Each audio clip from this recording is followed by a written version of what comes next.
my friends, welcome to Talk Casual. We're broadcasting all over the Outer Rim tonight.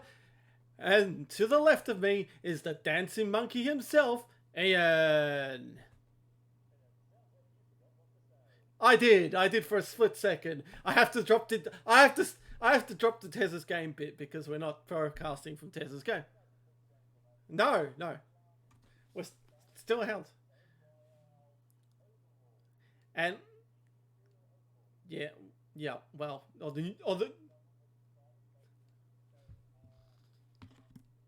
yes.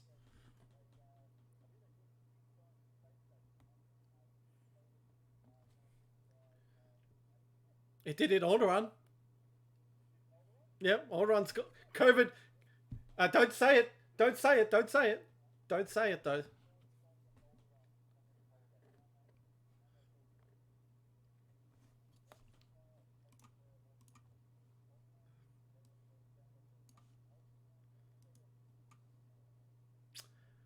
Fantastic. And as always, I'm the Grandmaster Assault, Ariel. All right, Ian, what do we got tonight on tonight's menu?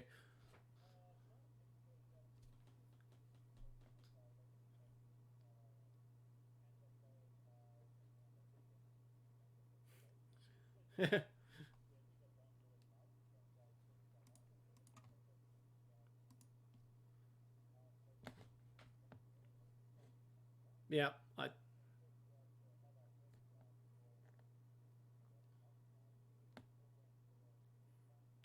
nice. I'm enjoying the videos. I gotta say.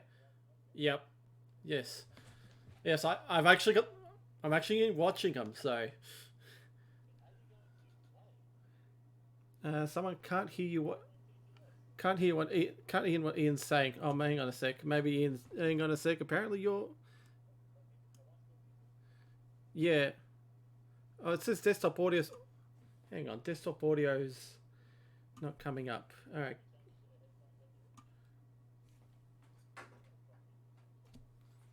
Change headphones. Okay. I'm using headphones, but this is the same thing I was using last week. Okay. Where'd I do that? Give us. Oh.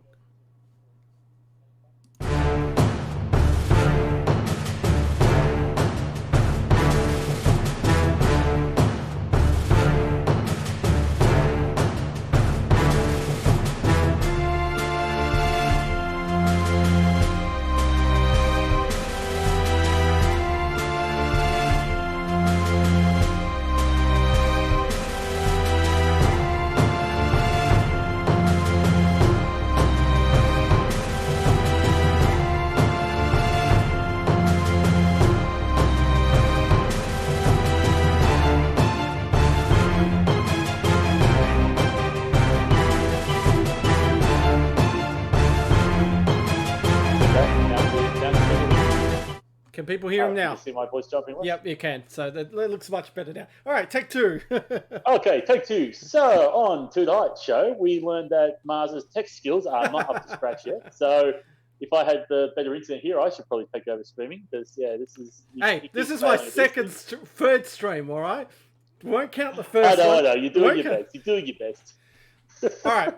To the left of me, I got the dancing monkey stuff. Ian, what do we got tonight? So tonight, we're going over the Armada table to the ANZAC Day tournament that we did this past weekend, which I've been uploading videos to YouTube for everyone's enjoyment. It was a different format. It was 240-point format. Luke from South Australia was the organizer at all, and thanks, Luke, for letting us know. Yeah, thanks, Luke, for setting us up and doing it all for us. So we'll go through all that sort of fun stuff, and then we'll also be talking about later on tonight the apparently everybody's doing it, so I've been told we're doing it now. Yes, we're following the Armada Admiral ranking system, what we believe are, in our opinion, the best Rebel and the best Imperial commanders. So we'll be going over that as well. Well, Carabuk's doing it. The Steel Podcast people are doing it. Why not Fly Casual? So that's how everybody's doing it. So, how do you get popular internet? Do what everybody else is doing. Basically. We're just following suit. Well, this should be T then, shouldn't it? Isn't that what everyone does on the internet? They just drink tea in front of their cameras. Yes, actually, that Tea? is I think really that's what weird. everybody does. That is really weird. Yeah. Kind of a funny thing. Usually, you have to make some type of ominous statement or something like that, or something highly opinionated. All right, Yeah. so let's transition over to the results of the ANZAC tournament, and we'll just start chatting about that. Spoilers. Yeah. Spoilers, because I haven't uploaded all the videos. So if you don't want to be spoiled Yeah. as to who won, Look away now. look away. So winner of the tournament was Luke. You Can't Stop the Rush. He came in. Before I go too far, we should talk about the tournament structure. We should go back to the main screen, and we'll just chat about it. How about that? Yeah, we'll have a quick chat about that first, actually. So, what it was played on a 3x3 area. Yep. And the tournament points were 240 tournament points. You must include an admiral, and you also can include up to 80 points of squadrons, so 1/3 of squadrons. If you took a large base ship, then you would fall victim to a half points rule. Right. Because we felt that in this tournament it was quite possible for a large base ship to not die and quite possibly run away on just, one or two hulls, especially with something like what's his name, Modi. Yeah. Modi just keeping, the Modi zombies keeping them floating around. Yeah. We felt that just to make it a bit more even and balanced, and even maybe steer people away from doing, a massive points fortress and a Starhawk and such. Was to put that half points limits for the larger base ships. Yeah, which is really good actually. I felt that was really balanced actually. Yeah, I think it really made neat. And what it resulted in actually when we talk about lists is that we had quite a few guppies show up. I took a guppy. Yeah. And we also had some Victory Star Destroyers. Yeah, well, you got it. Victory class Star Destroyers. And we also had something you would like. We had a dual interdictor. I did see the game. I was very proud. I was very happy with Sam. Well, you're happy to see a dual interdictor list. I think I have another one. Mars approves.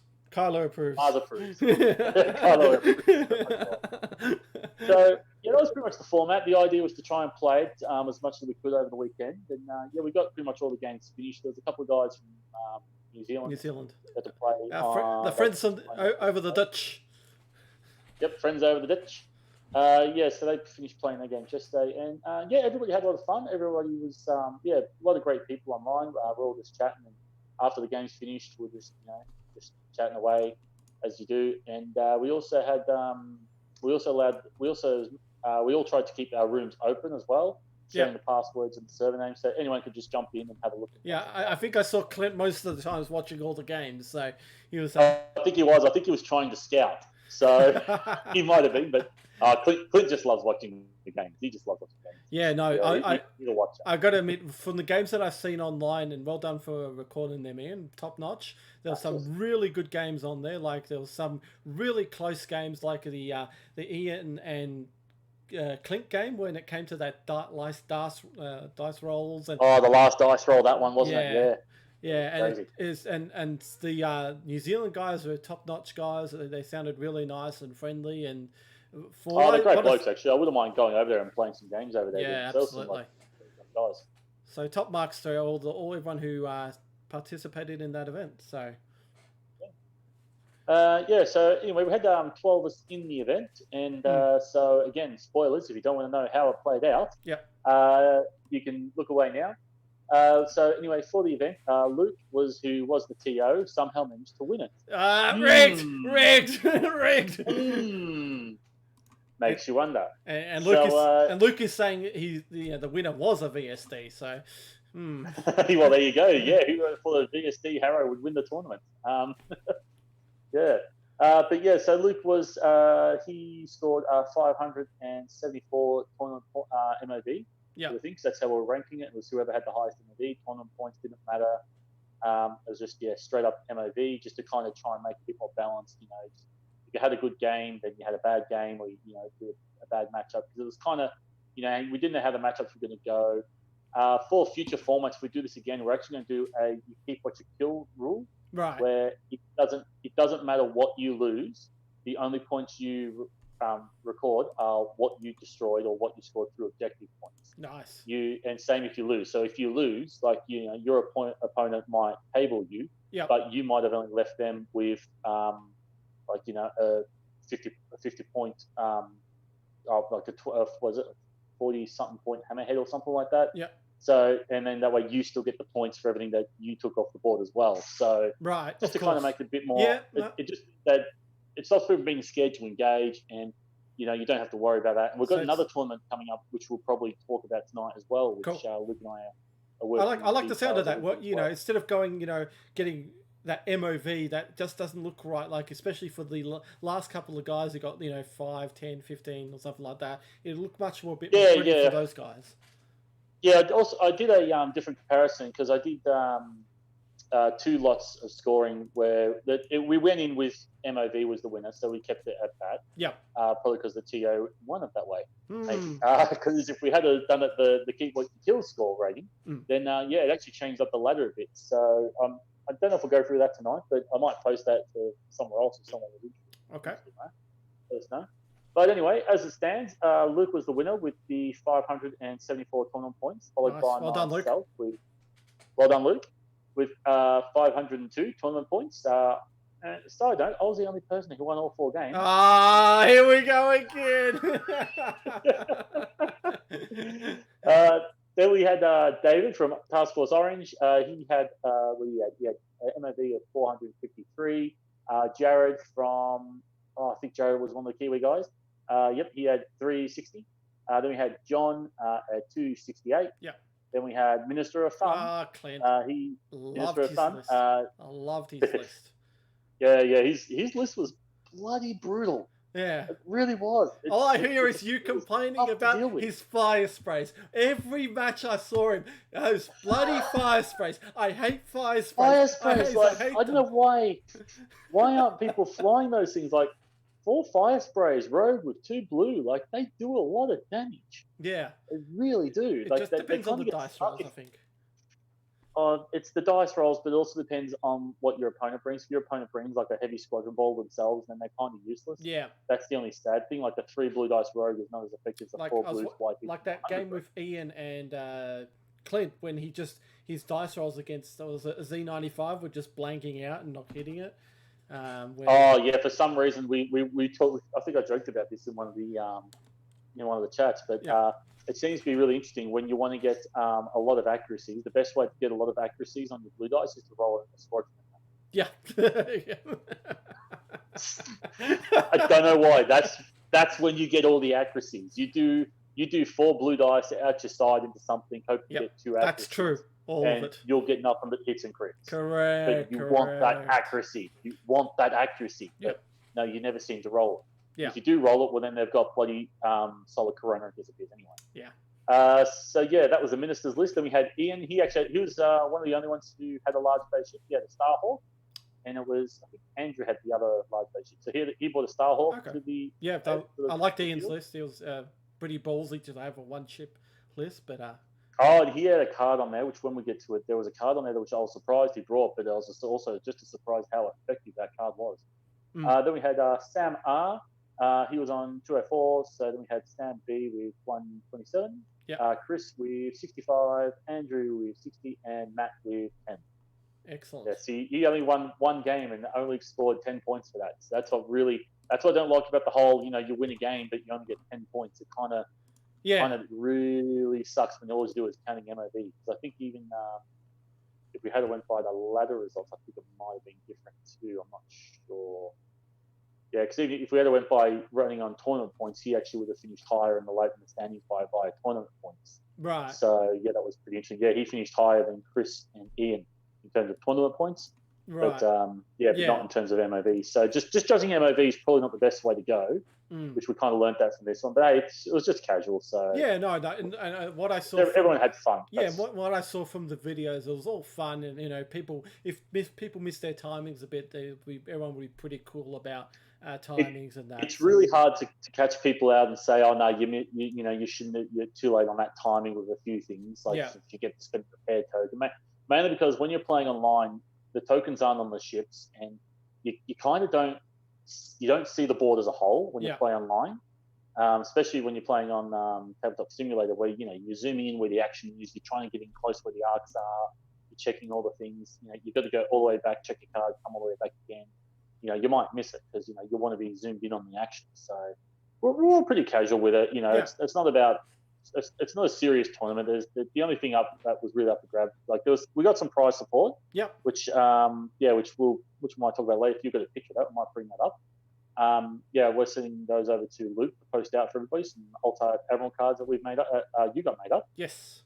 And we are also going to be, and Luke also had some other prizes as well, which I think was in the photo in the thread.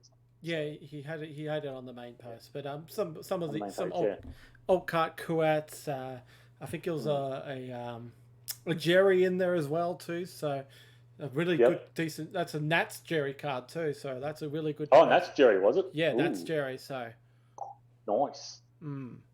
Yeah.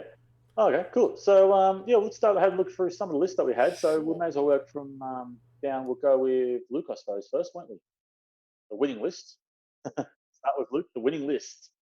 So have you got that up? Cool. All right, sweet. So Luke coming in at 239 points. He came in with a victory 1 with Modi, Tua, Ordnance Experts, H9s, Racks, Harrow, Engine Techs, and ECMs. So 132-point victory there. Pretty beef. You pretty much got your starter story right there, really. Modi on board. You got your Harrow title with Engine Techs. You got the ECMs, so you always get your brace off. The only thing you're missing is a campaign and a couple of dice, but those external racks really make up the difference. So God, it really helps. Yeah, you really want those accuracies. Like H9s are bloody beautiful. He had a Yep. Yeah, exactly. Well, that was the favour towards the minion ships, was to avoid that, which is good because that's nice to see these ships being played. The other one, and then he also had the cruise. Was it the Gazanti cruisers with booster comms, which I thought was strange at first. He didn't have boost. I thought he would have comms then to get the tokens over to. That's the thing. Yeah, he always wants to make sure he's.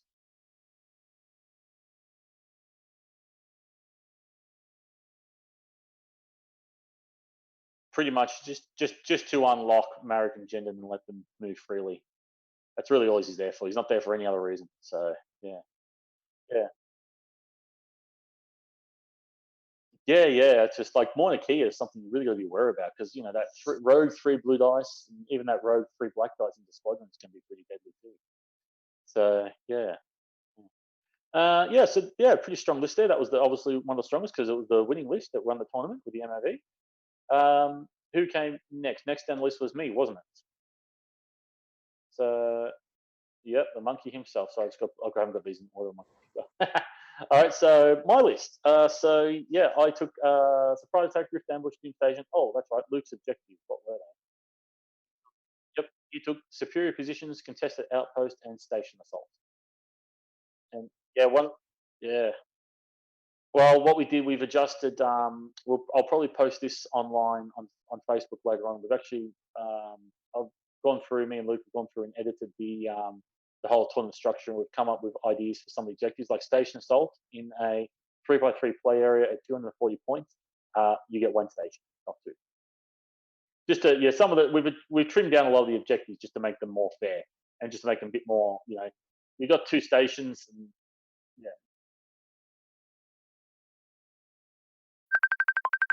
No, you get the 40 points, just 1 station. Yeah, you only have 1 station. Each station's worth 40 points. So you only get to place 1 station, destroy 1 station, you get 40 points. Maybe I need to put that into the rules. But each station's worth. No, it's in the objective. Each station's worth 40 points. So you don't get the 80 points for the objective. You just get 40 points, and just 1 station to defend. So did that for quite a few. I don't think we'll go through the whole format. We don't think we have time for it, so we'll just leave it at that. So that was his. So back into my list again. So I brought in assault frigate with Agate, or Agate, or how we want to pronounce her name.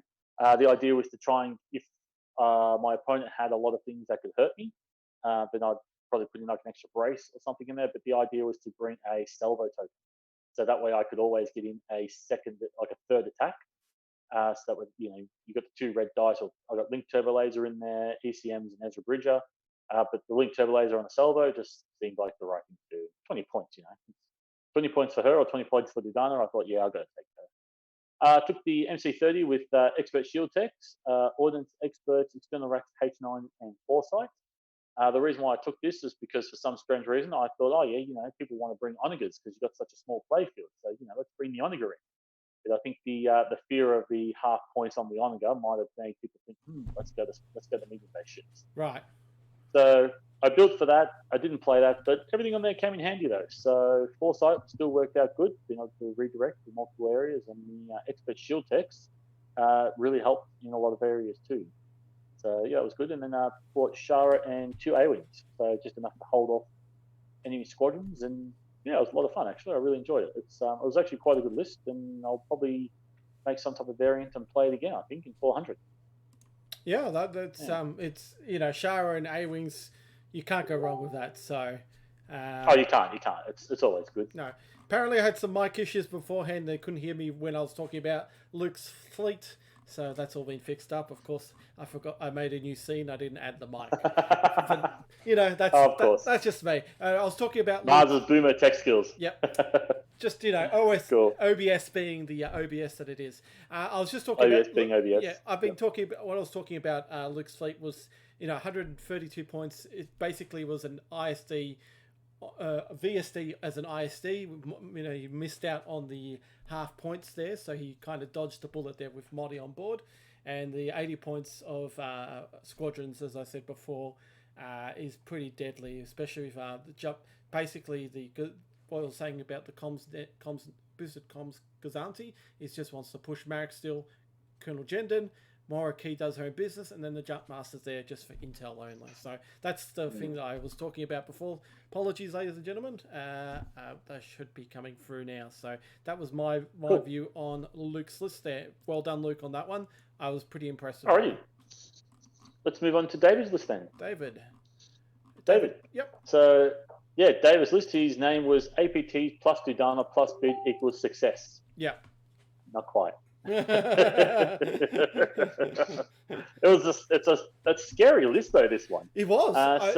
Yeah, he's the only one who actually bought a bid. Like he had a 10-point bid in this list. Yeah, like 200. This came to 230 points. Well, when you bring Dudana in, you want the maximum points for ships or bids. So Dudana's. Well, I didn't think anybody would want to have like a massive bid because you don't have a lot of points you can play with in this. So surely people would want to put everything that they can into their fleet. But I can understand. he decided to go bids. I can understand why, because he wants to go first. He's got 4 activations, and he's the only one who had the 4 activations too. I don't think anybody else had more than 3. So he wants the first last. So that's probably why he wants that first last. Yeah, yep, exactly. So yeah, and it worked well for him too in a lot of cases. Just not when he came up against Luke's for him, sadly. But so he brought the MC30 with Dudana, Ordnance Experts, APTs. Just another Ordnance Expert APT one as well. Nice. Followed by 2 Comsnet Gazantis and just a couple of X-Wings to run interference. So pretty simple, basic list. He's, in case somebody managed to outbid him or he chose to go second, he had most wanted planetary ion cannon and minefield. So yeah, pretty interesting there. Nice. Yeah, it's a strong, solid list, and I'm glad I didn't face it. It would have been pretty tough to deal with all those, all that Dudana crit effect, which just kills you. Absolutely. Yeah, it's not fun. It's not fun. I don't know how well my I was watching Luke's game. If he would have came up against his, but who knows? Yeah, I was watching Luke's game with David, and he was just APTs all the time. It just felt like a broken record with him with Dudana, and I think it was his Jendon and Mornaki. I think that got him undone though, wasn't it? Yeah, I believe so. And he flew a bit too close to one of the to the victory, and he just Mora and all that, and Marek just finished him off, and then the victory just finished him off at the end. But well done for Luke on that one, and David, a very top notch list that I'm really surprised that he took a bid on, and it on paper it sounds awesome. Yeah, it was terrifying. It just sadly just didn't work. It almost got there. Actually, on the keep what you kill, actually, he did come second. And that one X-Wing to roll 4 hits into the jump master at the start of the game. Wasn't bad, was it? No. It wasn't bad. Oh, you just like, where are these dice? Where do you get dice like that from? Yeah, I know. I was laughing to the bank on that one. Yeah. It's fun. Okay, so moving down the line, we have David going down to Jared's list. Jared he actually bought something interesting. He brought along Sloan. Sloan, yeah. I didn't think anyone would actually bring a Sloan list, but to be honest, he made it work. Like, this was pretty good, actually. Like, yeah. Made a Sloan list here. So, yeah, he bought, how many points was he? He even had a 1 point bid. 1 point bid. It was 239. Yep. 239 with assault. So, yeah, the advanced gunnery, hyperspace assault, and superior positions. I don't know how good hyperspace assault is. Maybe it is good. I'm not too sure, bringing that Victor in behind, but I don't think the experts play it, sadly. Almost all of us are playing like Solar Corona or superior positions, I think. But yeah, the Quasar won with Admiral Sloan, die caps, and reserve hangar decks. And then he had a victory with Intel Officer, Ordnance Experts, reserve hangar decks, XI-7s, expanded launches, Harrow, and engine techs. And then for some squadrons there, he had 2 TIE fighters and 2 interceptors. And by having reserve hangar decks on both ships, he ended up by having 6, an extra 6 fighters. 6 fighters. One died. So that's pretty awesome because with the points restriction, he basically got those interceptors or TIE fighters, whatever he lost, back into the fight. Yep. The only thing which we talked about afterwards, which he really shouldn't have on the list, was expanded launches. Right. I think we worked that afterwards. Like APTs would have been, racks would have been, external racks would have been a much better thing. Yeah. Much more cost effective. Then we had like 10 more points he could have put into his list instead of 1 point bid. Yeah. So he could have put the boosted comms onto the. Or another TIE fighter or something like that. Or he could have done both actually. I think. Mm-hmm. 10 points boosted. No, 6. No, they're not. How much? No. 8 points the TIE fighter. 8 points to TIE fighter. So just. I don't think he needed another squadron. Like the 4 squadrons plus the 2 reserve hangar decks, I think was enough. Yeah. But if he had boosted comms on the Quasar, you definitely need the Quasar. Yeah, the Quasar had more room to maneuver. It didn't have to stay within that medium range of squadron. No, definitely. Yeah, Quasar. Definitely, a Quasar requires boosted comms. You don't want to be in the fight because that's going to go down quick. Look, maybe in a 240 game it might not be an issue, but in a main game definitely. I think even the 240, because then he could have had a nav maybe boosted around. You don't know till afterwards. But out of that list, I think he even said that the expanded launches probably is something you should have rethink. I think there was a situation where he could have rolled. If he had external racks, he could have got 2 more black dice into a ship that was in the side arc and possibly killed it. Serious damage to it. Oh well. So and probably killed it something. So yeah, that was a bit unfortunate. But the intel officer on there really helped as well. Like that was something you in the 240.4 format, you don't have a lot of ships in a lot of squadrons. So when you see intel officers, it's like, oh crap. Yeah, of course. I'm taking all these hits. Taking all these hits. And especially if you get that VST in close range with those black dice and taking those crits. Very good. Yeah, exactly. Yeah, if he had been able to pull off 2 attacks on that, then it would have been pretty good. Yeah. Moving on to John Fletcher. So John Fletcher. Yep. So so he bought Screed, Task Force Screed. Nice. 2 glads, 1 victory. This one here, I saw this and I thought, oh, this is just one of those ones again you don't want to come against. Just simple and basic. I like the 2 glads. That's awesome. 2 glads. No demo. Is pretty good. No demo in this as well. That's what he came in at 238 points. So he had 2 glads, both with Ordnance Experts and APTs, and then he had Victory 1 with Screed, Ordnance Experts, and APTs. So he's always going to get to trigger that APT effect. Yeah. Don't know if he really needs the Ordnance Experts if he's doing that. I suppose you probably do because you don't have to get rid of a dice if you don't have to. Yeah. But Screed's just your insurance, just to make sure. 26-point insurance is pretty good. Yeah. But looking at that, and I was thinking, oh, geez, I don't want to come against that.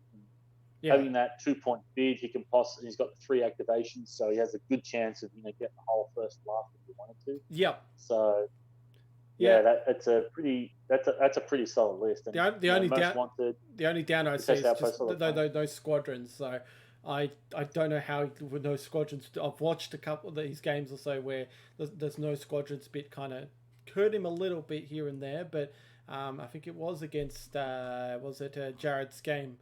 That was the projector misalignment game. I don't remember who. Oh, yeah, yep. That was John and Jared. That was a good game to watch too. So, I believe. Yeah, I can't remember who won that one, but because there's so many, too many. Oh, there's so many. I've put up so many so fast. It's the trouble. Really, too many victories on the screen. I'm like, what's going on? There's so many of them. But I didn't put any up today. I thought I'd just let them breathe and I'll start because I got 4 more to release tomorrow. I think John won it because his victory died and then his Harrow flew off the board. I believe. I can't remember off the top of my head. But yeah, it was a cracking game anyway. So. Good list. Probably maybe 1 or 2 squadrons might have saved him. I'm not quite sure, but that was actually that was really funny. The biggest win of the whole tournament was the board edge. He claimed that whole. Oh, that's a bit closer than you think. So his board edges. It's, you're just used to having all the excess room, and then you realise, you're actually flying literally the side of the board edge now, not that. At the edge of the play area, and then that little bit on the side sort of thing. So there and that bit on the side. So yeah, it was interesting. It was a lot of fun learning to fly within borders. Yeah, right, so I love the color coding that most of the players did just to realise where the edges were, because some people. Yeah, you had to put the lines on there just to make sure. So yeah, I love it. No, that's good. All right, who's next? Oh, Minister of Fun. Oh, yes, the Minister of Fun. Here we go, which I think this was probably one of this, like David's list. This has to be one of the simplest lists for this format and probably one of the most effective. So he bought his General Armada with Precision Spry, Planetary Ion Cannon, and Solar Corona. The simple list, just Comsec Kazani, TRC Arkansas Light Cruiser with Ramadi on one of them, 4 fire sprays. 2 39 points. I love it. What more do you need? I love it. What do you need? Like there is well, yeah, it's just brilliant. The only downside that you and Luke were talking about is using the evade for TRC or defense. It's the only thing that's horrible. It's that he didn't have enough points. Like I try to work out is 4 fire sprays enough, or what if you put in like say Nita or expert shield text instead of a fire spray? Yeah.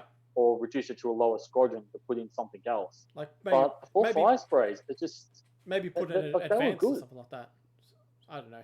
I'm just thinking. Yeah, maybe chucking a tie advanced, so you can get protection. So you at least get Nita on the flagship possibly. Yeah. But yeah, just the way Clint was flying it, jam that Comsec Gazanti in the front there, and just have it. Actually, you probably could have dished the comms out on the Gazanti. I don't know if he used it enough to justify it. Well, there you go. I think he did use it, obviously, but I don't think it was enough to worry about. Yeah, because usually what you'd want with you either send send nav tokens to the Architects so you can slow them down or speed them up. You don't need re-rolls a lot unless because TRC's. They're red dice. It is handy if you can get a re-roll instead of having to spend your evade, or you had to spend your evade on defense and don't. That's the thing. It's not a fault in the list, but if you want to get if you want to put Nita on your Armadi, I would probably sacrifice it because the Gazanti really was just there to jam in front of the Architects to always give Armadi to get that. Yeah, and that's well done for Clint for doing that. I was watching a couple of his games, just him pumping his Gazanti just to give that, and that's what you want to do with Ramadi is to get that obstruction, because if you don't get that obstruction, then Ramadi's useless. He's a useless commander. Oh, exactly. Well, it's amazing how many of those obstructions you can still get, even on a smaller point format too. The small boards, like the 4 obstacles you place, is usually enough as well.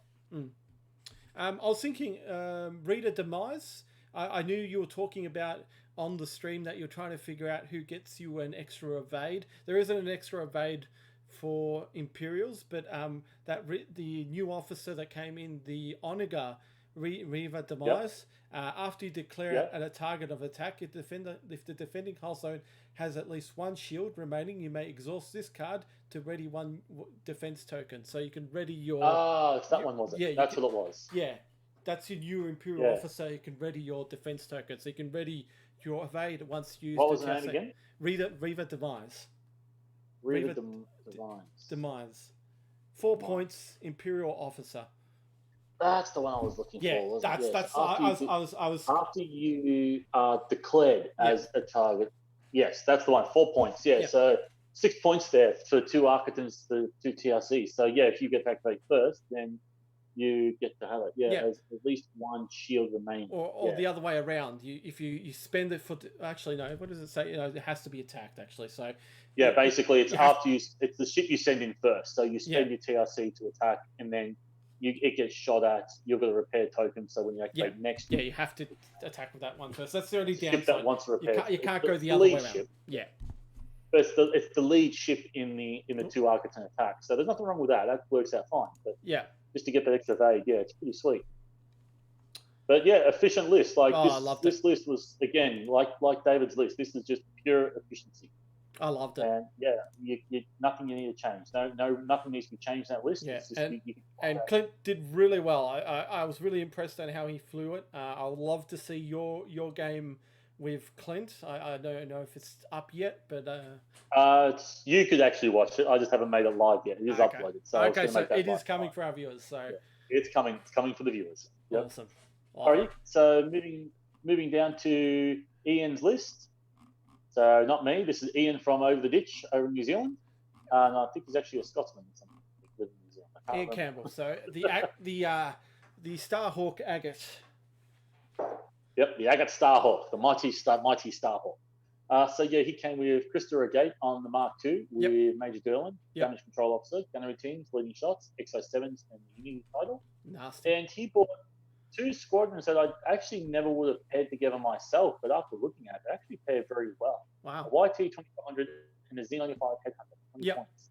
So you've got that beefy 7-hull escort with a ship that has 3 red dice and swarm rerolls. So it's actually it's actually a really good squadron combo. So, you could fit, fit six of each ship in a list. So that sounds scary, doesn't it? Yeah, it does. It does. It actually sounds quite scary. The only downside is the speed 2 of the YT 1300. But say if you had a Pelter in your list, or even a Liberator, and to get the what's along the squadron, All Fighters Follow Me card in there to get that YT to move a bit faster, that's pretty good. Yeah. Well, that could be really annoying to deal with. Like if you take them against the Sloan list. Yeah, being a 3x3 game board, the 2 sleed is not the greatest, but it's smaller boards, so 2 speeds. Smaller boards doesn't make good. I wouldn't be afraid of taking B wings next time with the smaller boards. So that's one good thing about the B wings.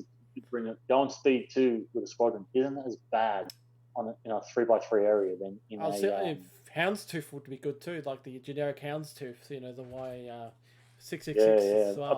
I think that thing's still expensive though, isn't it?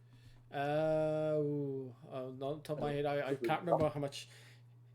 I know they've got I'm just looking up now. Is it Rogue? Yes, it is Rogue. I believe. It's a Rogue, yeah. It's a speed 2 Rogue, isn't it? I believe so. There we go. Oh no, 15 points. He's all right. 15 points, 7 hull. He's got Rogue, Heavy, and Grit. But his only downside is his speed 2. But 7 hull, speed 2. Yeah, look at the dice. Man, those things could be a problem too. Yeah, I know. The only problem, it is heavy. So, and it doesn't have. It is heavy, but it doesn't have the escort like the Millennium Falcons do, the YTs. But still though, it's a rogue ship, and often all you need to do is that run round, just move up and shoot something. Yeah. So, and he's got grit, so he can move, shoot. You can shoot, and you can move and go shoot something else. Yeah, and how much fire sprays? That's 18 points. There you go. You can fires 18 points. Yeah. You can switch one out from that and have that instead. Granted, you could too. It's more of a fighter escort for that one there. So, yeah. Choices. Yeah, so choices, but Ian's list doesn't Ian's list. Yeah, that's right. Yeah, so it was surprise attack, contest outpost, and superior position. It was. It's a tough nut to crack because I was actually quite surprised. My story brought damage control officer, and you brought along Major Derlin. And I thought, really, Major Derlin or damage control officer over ballistics? Like Derlin over ballistics, you discard the brace with back with him. he didn't bring Agate's husband.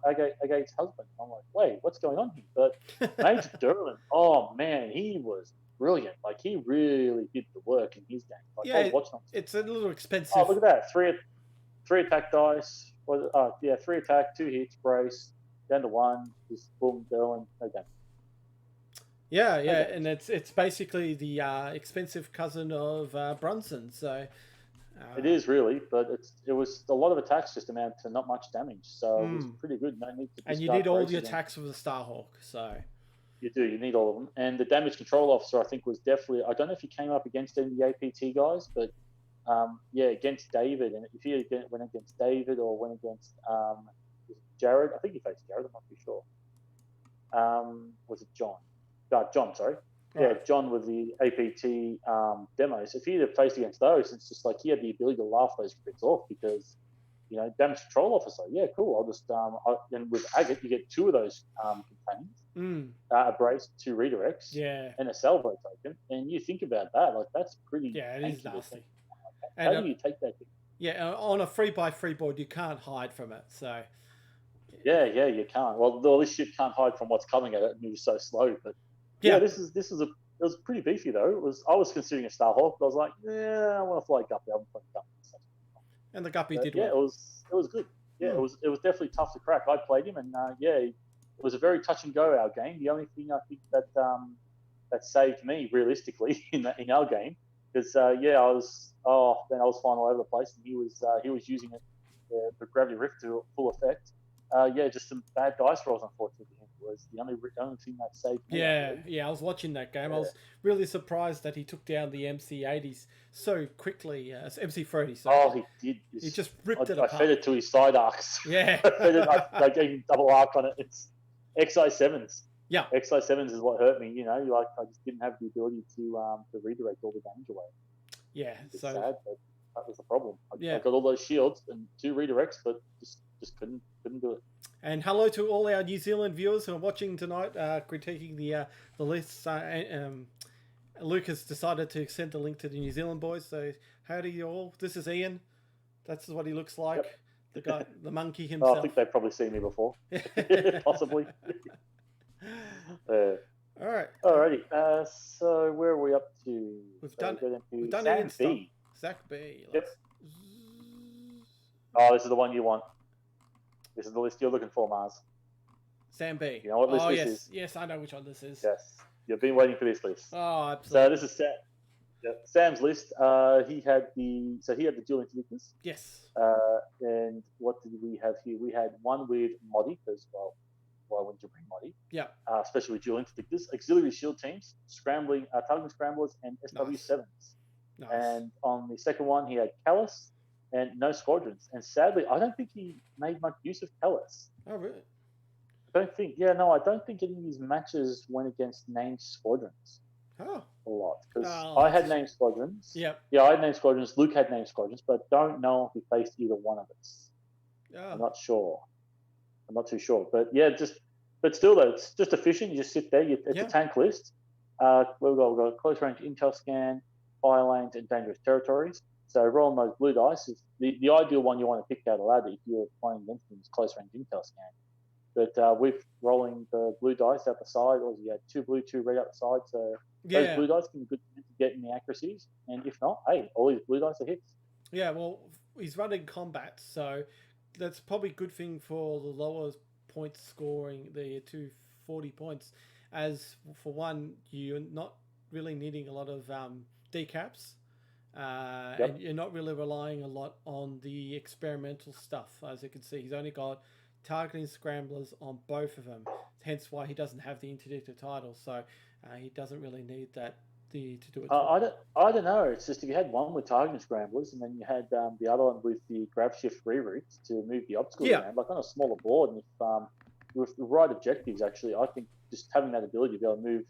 Well, you know me when I talk indicators, I think the ability to move the obstacles around is absolutely. It really is. And it would have been probably going to be one of the. It's probably the strongest one that those things can do. Oh, you know what? If you take the on deploy speed 0, that's a pretty big area on a 3x3. Yeah, and especially oh god, as we saw with the with the Starhawk with the rift in there. Like, there's nowhere you can really hide with the rift on a 3x3.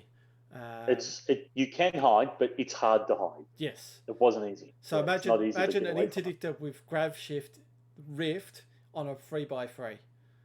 Oh god, yeah, just stick in the center and you move to that side of the board, cool. Yep. I'll move the rift over to that side. Yeah. Why not? Yes. Why not? Jesus. So look, I it just needed a little bit of work. The squad. Look, I understand not having any squadrons because the combat refit has a blue back ACK, but I liked it. I liked it. Moddy, of course, you know. Of course you liked it. It's interdictors. Yeah. Why wouldn't you like it? It just needed a little bit more teeth, I think. I don't know how the other games went. I remember seeing against Clint's game that one died, did it? I believe against his ones, but I think Clint brought one down. Yeah, and that's he managed to bring one down. Yeah, I presume that was the power of the. Took a lot of work, but he managed to bring one down. Yeah. Because if you had to went the two combats, like you're rocking 90 points with just 2 combats alone. Yeah. Plus moddies. It's really hard to get 2 in the list. With some squadrons. But I don't know, maybe the combat might have been better for the extra 6 points. You probably could have added something else to the list. I don't know. Yeah, it's kind of a bit hard. It's I don't know. The trouble is then you only got blue dice range, and then you really don't have much. Then you put decaps on it, so that's the thing. Yeah. So. True. Well, one could get decaps. I think you only have 1 point bid, didn't you? Yes, 1 point bid. So one could get decaps, but not the other one. Yeah. So. Yeah. So you could drop one to the lower one just so he gets decaps. Look, I understand the reason why for combat for the AA. So AA is pretty good, and plus. Well, that's it. Yeah, especially Callus. It was like me though. I was expecting Onagers, and I think he was expecting some a lot of named squadrons. It's the same thing, really. So. Yeah. Sometimes you make those meta calls, and sometimes you call it right, and sometimes you don't. It's a bit of fun, and I definitely enjoyed watching it. So I was well, top marks to Sam for bringing double interdictors and trying to make it work. Yeah, and next we got Samuel's list. Samuel, and I did not get. Sadly, I wanted to watch some of his games. I did not get to see a single one. Samuel, because this is one where I was like, yeah, I would love to have seen this list been played. There we are. Samuel R. Here we go. Got it. Yep. So we've got the Neb B with Agate, Auxiliary Shield Teams, Turbo Laser Reroute Second Salvation, Corvette A with TRC, GR75 Mini Transport with Comset, Bright Hope, Squadrons with Harrison Jeweler, 2 Skirgs, and a Rogue Squadron. So very nice, beefy squadrons there. Oh man, 74 points of death right there. Oh yeah. All Rogues with Harrison Jeweler. I didn't get to see any of Sam's games, so I'm really disappointed about it. Just the team, the times just didn't line up right. I really wanted to record one of his games. Yeah. I would have loved to have seen his action because, you look at that, you got 2 TRCs right there and Salvation. Salvation, I've seen Salvation. I pretty much destroyed a victory with just Salvation with 2 shields off the front. Yeah. And the right critical effects. I had a lot of crits. 2 face-up damage cards or something. I can't remember how I did it, but yeah, I just got all the hits onto a victory and blew it out of the way. So I know Salvation in this format against victories is just go for it. And you've got Agate there as well. You've got the Auxiliary Shield Team, so naturally, what do? You're chucking a redirect. You got 2 braces, a redirect, and a evade. Apparently, Callus shot 1 named pilot, so from the whole tournament. So I'm just getting some. Oh, he did? Yeah, apparently. Callus did shoot 1 named pilot. Yes. Cool. Okay, he got 1. Yeah. He got 1. That's good. You got that lovely TRC Corvette skirting around the side edge again. You got the Comsnet Bright Hope transport there as well. I don't know if Bright Hope's needed in this format, but hey, it's always good. Maybe actually Jaina's Light might have been better than Bright Hope possibly. But I don't know how he played it. I didn't get to see it sadly. Oh yeah, it actually had a 5-point bid. But looking at those squadrons though, Hera, 2 Skirgs and a Rogue, making those Skirgs, they've got grit. Yeah. Skirgs have grit, Yep. blue-black bomber. It's and Hera gives them Rogue. And Hera gives them Rogue. Yeah. Then you got Rogue Squadron there, which is also a bomber. Hera's not a bomber, is she? No, she No. would not be a bomber. No, she's not a bomber. She wouldn't be. She's not a bomber. God, what does she roll though? She rolls a blue-black, I think she does. Out of Does she? I can't remember off the top of my head. Blue black. Oh, she does too. She's got Rogue and Grit as well. Yeah. Oh God. Yeah. Man, that is like. He has honestly got the. I think he's against ships. His ball would have to. His squadron ball would have to be the nastiest. Yeah. I truly believe that is the nastiest squadron ball to take on ships. I can't believe I didn't think to do this. Like, I'm looking at that. The only thing I probably would have put, because he's got the bombers, I might have dropped the comms net and Bright Hope and definitely put in Bomber Command Center. Oh yeah, that'd be good. Yeah. Yeah, I think I would put in Bomber Command Center on that transport just to get those rerolls on the bombers because that would have hurt them. Yeah. You've only got it for the two. Yeah, you could. Sorry. And Rogue Squadron too. So yeah. No, and Rogue, it's got three. You've got 3 squadrons there. You're giving it to. So Rogue needs it because he's only rolling a red dice. Yeah, no. So yeah, getting like 3 of them with the Bomber Commands and just work out well. I think. Just like that is. I never once thought to include Hera and 2 Skirgs. And looking at that now, I'm thinking, why have I never done Hera and 2 Skirgs before? Like that is brilliant. That is just that alone. Like what is that? That's 50. That's 60 points alone just for that. 60 points of death to a ship. And then you get to go chuck in a bunch of A-wings to be that's your anti-squadron. Just send your Shara Tycho and a few other A-wings up to deal with something else. And then you got 60 points of death to kill off this. Man, that is. Oh, I think I'm going to be playing that sometime soon. Surely I've got to look into that. Man. I always did. You just naturally do. You always do Hera. You always do a couple of A-wings. That's just what everybody does. Yeah. We just jumped in from Rebels, but Hera and 2 Skirgs. My God. Don't give this to Chris though. He'll him and his Skirgs. Oh God, yeah. I hope Chris isn't watching. Imagine giving that to Nim or something like that. Just. Oh God, he would do that. God, who else could you do that with? God, could you imagine doing that with Nim? Yeah. And does he move speed 3? No, I don't think he does. Even Nim and Gold Squadron. Yeah. Nim and Gold Squadron. Dagger still moves at 2. Who's the name? Blues. You got Kian Farlander, I think. Ash is saying Hera and 2 E-wings. Yes, we've seen your Hera and 2 E-wings, Ash. Hera 2 E-wings. Yeah, that's another problem. That doesn't feel as scary though, because again, the E-wings have only got 1 red die bomber, but 2 Skirgs. That scares me. 2 Skirgs with Rogue. Yeah. Like that's scary. Like, that's horrifying. That's just horrifying because a Lancer with 1 black dice Rogue and 4 hull is. What would you like to face? Would you like to face this squadron or the 4 fire sprays? Ooh, that is a tough one. That squadron ball or 4 fire sprays. The trouble is, I was thinking you could take out Hera and then you can nullify the rogueness of the thingos. You can do that. Yeah. But yeah, but taking out Hera is going to take you a very long time. Taking out Hera is hard because she's 8 hull and she's got a brace. Yeah. It can be done. You're not going to take her out in a hurry. No, you're really not. And does Rogue have escort as well? Or Rogue has no. That's the Rogue. No, he doesn't. No, he's no escort. He's lost escort. It's just Rogue and bomber. Okay. Yeah, he's lost escort. Yeah, just Rogue and bomber. All right. Okay. Yeah. She can be taken out with a bit of fire. It's 16 hit points. You got to get almost onto it. But it's a lot of hit points to take Hera out. But once you take Hera out, I think the Lich Pins kind of take it. But they've got. That grit. It's the only thing if you went the if you went the bomber command, because ideally if you get Hera and the Skirgs to move together and go do the bombing, you got the bomber commands in the background. Your GR-75 is not doing anything with his commander. Yeah, Terry, That's probably the reason why. Terry, you can't fit 3 ISDs in 240 point game. Yeah, just ban him, hey. Go ban Terry. Yeah, I'll ban. Yeah, I would like to have seen how that played out. Actually, that's giving me thoughts now. Yeah, well, that's well done for Sam for bringing that monstrosity in there. Thank you, Sam. Thank you, Sam, for introducing that to my life. My life is never going to be the same. No, oh God. Neither is Mars's now, and he'll have to face it. I'll be fine with that. Alrighty.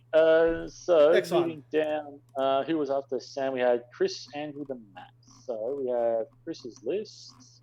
Chris Reynolds. There we go. Chris.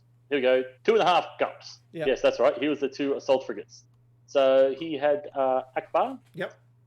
He's got objectives was advanced gunnery, solar corona, contested outpost.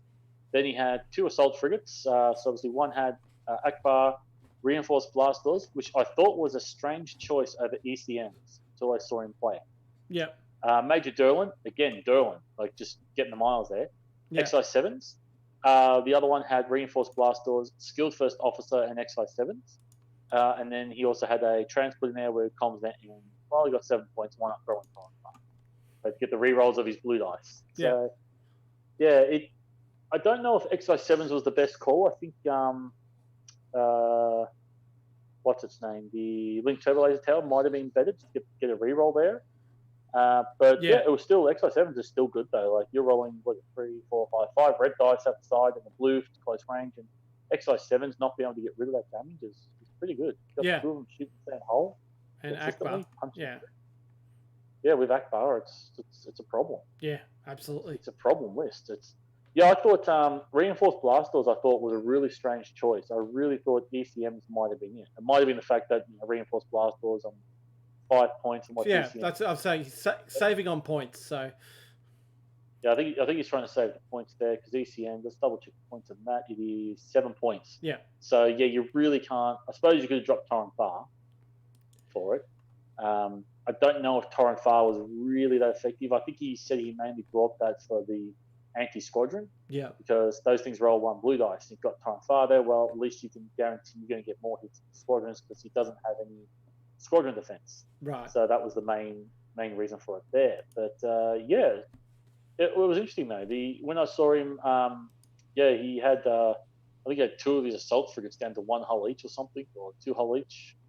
And then he just goes and pops reinforced blasters. Oh, cool! All that damage is gone. And boom, off we go. Yeah. But, it can be unfortunately, it was against the Starhawk, and then the Starhawk still had enough dice on him after he moved and dropped him anyway. But I thought, oh, that just changed the game. That just changed the outcome. That could have just changed the outcome of the game. But sadly, they just lost too many shields. The Starhawk just really hammered into him. I think that one. I think I recorded that one. That one will be up available soon. Cool, excellent. What are your thoughts? Yeah, no, it's I understand reinforced blast doors. Again, he saved on what? Instead of having ECMs, he saved on 4 points on that list. So that's probably why the 240 points kind of brings out a different kind of thinking on what is better for a smaller game, and to recover those, I think it's 3 hull points for reinforced blast doors. It's another 7 points. So because remember, there's less attacking, less firepower coming. There's only 240 so points coming towards you to attack. So the attacks might be a bit lesser. So then, if it comes down to that last round, he just pops reinforced blast doors, and then he's got 3 hull back on them. So. And he repairs, and then they're saved. So, understandable. Again, it's up to Chris to tell us if it would have been better with ECMs, but I can understand why he went for the reinforced blast doors to save those points on there. Yeah. We've got a comment in there saying that, you can't bring 3 Star Destroyer ISDs, but you can bring 3 victories. Yeah. Now, wasn't there a 5 victory list that once won a major tournament? I believe so. 5 victories used to be 5 victories back in the day used to be a thing. What can you do for 3 victories? I just saw that comment. It's got me curious now. Well, there was a victory that won regionals this year or last year with Dominator. So no. Here you go. This is the list you want for the next. All right. Oh God, I don't want to mention this. Okay, Ramadi. Yeah. Ramadi with 3 victory ones. Oh, don't give that to Clint. God, that's just bad.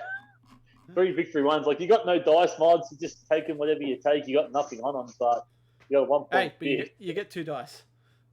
You got Ramadi, and then hey, your one's in front while you're getting more dice, aren't you? So basically, yeah. That's funny. Oh God. All right.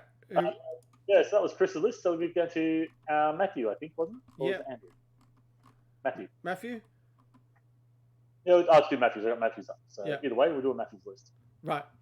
Alrighty. So, he's in a different format. So I've got to read. I've saw the list. I'm like, well, that's all over the place. Yep, that's all over the place. I've got to read all this now properly. All right. So he bought the Victory with demo. So he had Demolisher, Ordnance Experts, Medical Teams, and expanded launches as well. And on the Victory 1, he had Ordnance Experts, Point Defense Reroute Circuit. I don't even know what that one does anymore. Oh, that's rerolling in squadrons.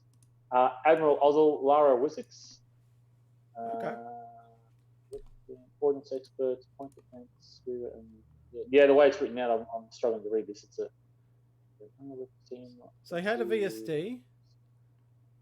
Yep. And then he had fire sprays. Fire sprays again. Fire sprays. Two fire sprays. Two fire sprays. Oh, that's not so bad. 2 fire sprays. Yeah, 2 fire sprays in that list as well. Glad going for the black dice again. Who was he had Ozzel. So Ozzel lets you get that one straight. That's the first win. Ozzel Commander. Ozzel Commander. Yeah.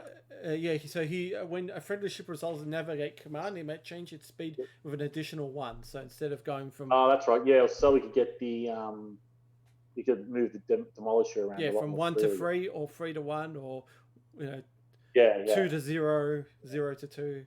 That's what Ozzel does. Hard to read all this. So he's got demo, Ordnance Experts. I'm not sure what list builder he's used. Medical team's a bit interesting on the Glad one. Well, it's a 1 point. Yeah, true. But, before you Delta face-off damage card with a crew trait, you may discard this card. So that could be really good. Like that, isn't the crew trait the one that is the nav thing? Isn't that a crew one? I can't remember damage cards. That's I don't remember damage cards. No. I know there's I can't remember how many there are to remember. But yeah. This is an interesting list. I'm struggling to read it because of the format he's got on there. But I don't know if there's. I'm just trying to read what the Victory has. Where's the Victory? So Laura, is it when you Delta face up damage card, you may spend 1 repair. So the idea is to try and minimize how many crits he's got. So going up against like the Ordnance Experts ones, it kind of does help him. He's trying to get APT ones. Yeah, he's trying to get the contain token into a ship that doesn't have effect. it. So Lyra Wessex kind of tries to do that with spending 1 repair token. That's pretty interesting. That's really a good way to see it that way. But I can't remember how much. I just don't know. I think, again, like he's put expanded launches on both, where I think it would have been better either with racks or even APTs on the Gladiator, and then probably put racks onto the Victory 1. Yeah. Probably save some points there. Expanded launches sounds really good. You're adding the 2 black dice in the front, but it's 13 points. It's too expensive. Unless you can guarantee you're getting unless you can guarantee you're getting 2 attacks out of those black dice at the front, or then expanded launches.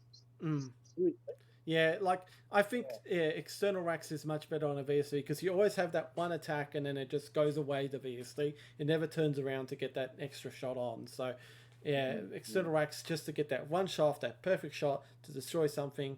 If you don't, well, it's kind of game over. So. Well, actually, I think it's again we spend a lot of time talking about bad cards, don't really make them work. But expanded launches.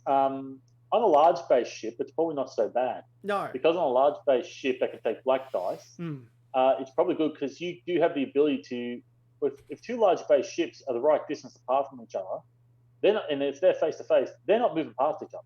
That's it. They're stuck. They're stuck there to one of them dies. Yeah. And if I could put expanded launches in Starhawk, it probably wouldn't be a bad call. No. But it probably makes it too expensive. But if you can lock up your opponent's movements, stop them from able to get around you, like a large base ship. Could you put on a? You wouldn't do it anymore. You can put on like a Star Destroyer. On a Kuat.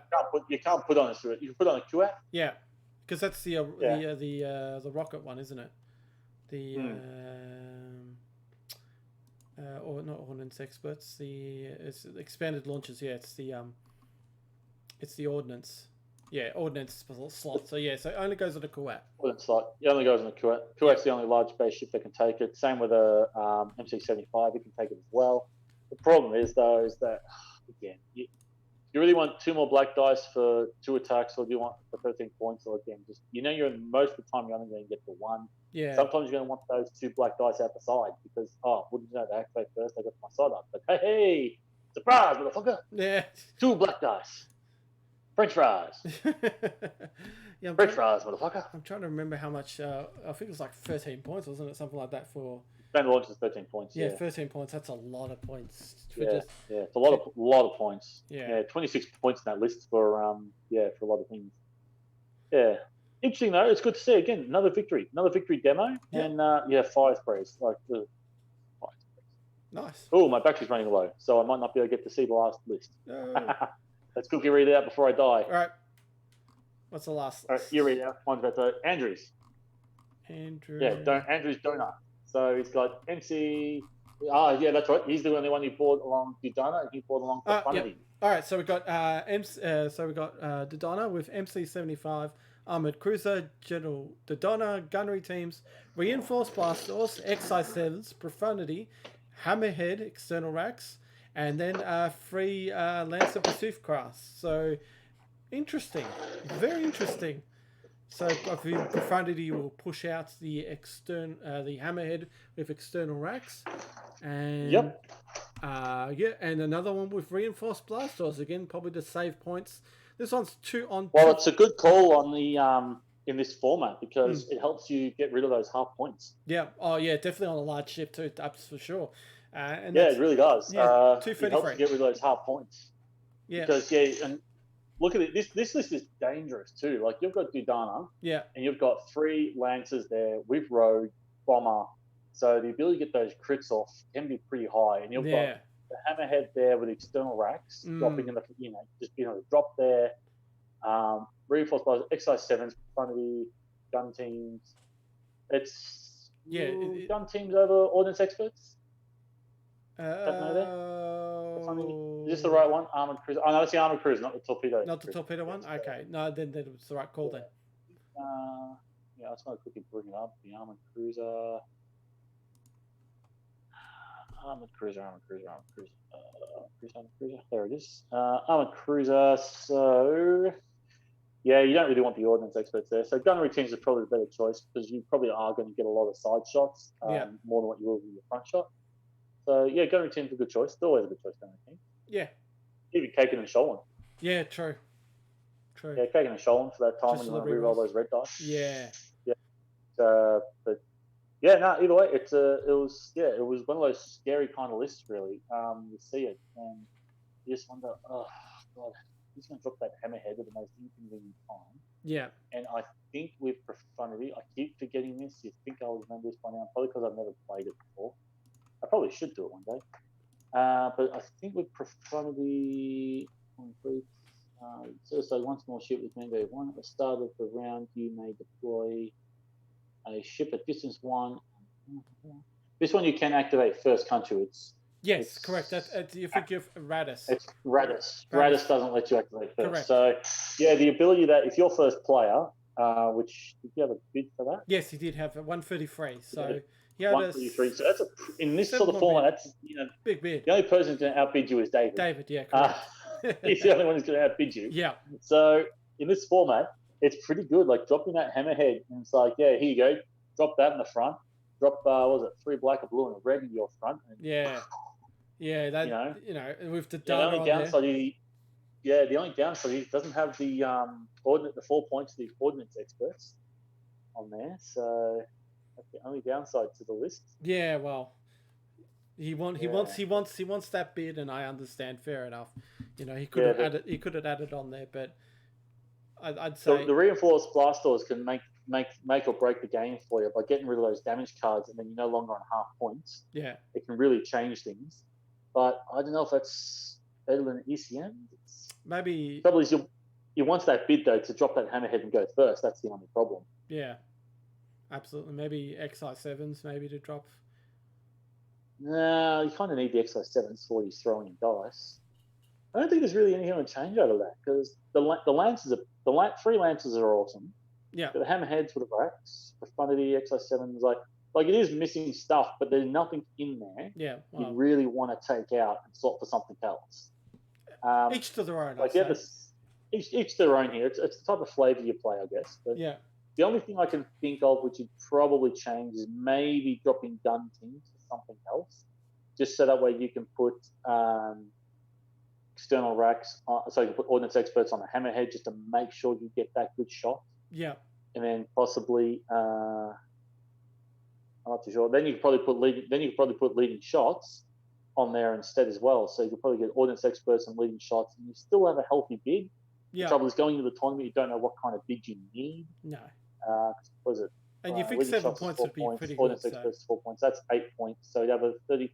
Well, there you go. If you did that, you'd have a 34. You'd be 34 points, swapping gun teams for ordnance experts on the hammerhead and leading shots on the profundity.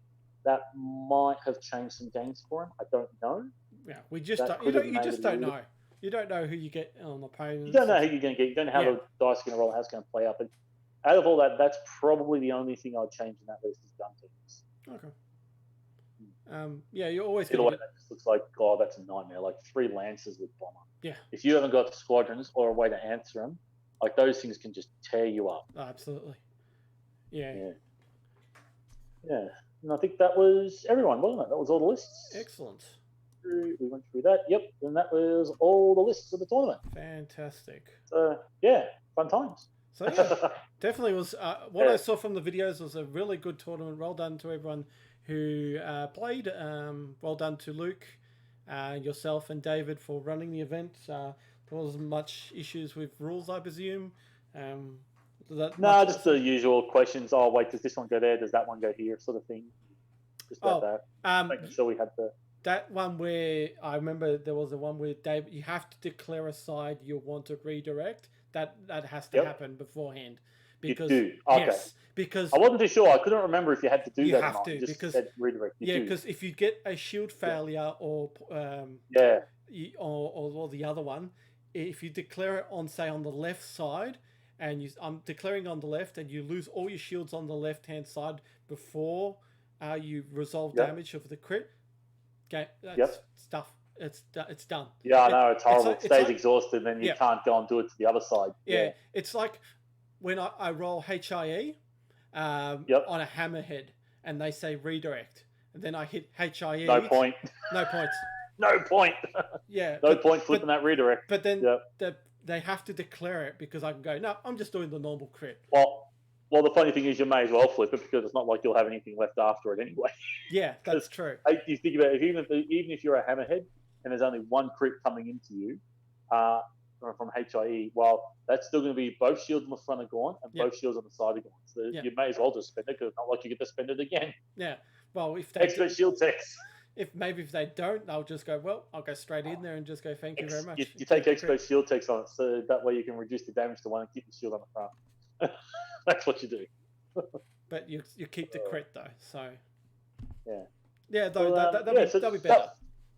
That was fun. That was good fun tournament we had for the weekend. So we really enjoyed it. Everyone was talking about what we're going to do next after this, and Luke and I are working on the rules for it now. We're going to do a 400-point league, which we'll probably maybe start sign-ups for that next week, possibly. And I posted this photo on the Discord. What's in the box? Ooh. In the box. So we've already unpacked this on the stream before, but this is for the viewers who might be watching now. This is a prize kit I got from. Do I say where I got it from? Yeah, why not? Because they're sponsoring the event, so they can be a sponsor. They can be the sponsor for the event. This one's from Tez's Games, who are sponsoring the event. So in this prize kit, we have one black double-sided range ruler. Nice. So that's going to be the first place prize. We have some lovely acrylic tokens here. Nice. Lovely acrylic tokens here. The veteran tokens from... Veteran tokens for campaign events. Yeah. So 3 bags of those are 3 tokens each. Yeah. And then we got the alt art cards. Jumping everything everywhere in the kitchen. So I got a bunch of alt art cards here as well. Of what we got Hondo. My friend. You're my friend. Hello and, there. Is that what is that? Colt 45. Colt 45. Got Matt. Mark. I've used him once. Sato's hammer. Mark. Yeah, he's kind of not that great. Give us an alt art card. Maybe we'll play with him. Moralival. Yes. So yes, been much Yeah, Toka's favorite. So that old card as well. So yeah, the guy who's probably going to get nerfed in the next lot of FAQs because one guy found a way to break it. Well, he hasn't been nerfed yet, so. Oh well, I know his perfect nerf is just bring 11 A-wings, problem solved. Yeah, but yeah, so that's going to be the kit we're going to use. Depending on players, we might be able to get another kit to add to the event as well. So look on the Australian TTP page. Link below. Mars, you can do that. I'll do all that. Discord, add a link. There'll be a link below to people who. It's going to be. We're just going to open to Australia and New Zealand, just because of the times, everything, because we're such on the other side of the world. Yeah. And also, I don't want to have to be paying a lot of money for post stuff out. Yeah, so, especially for these times. There will be a $5 entry fee to pay for the kit.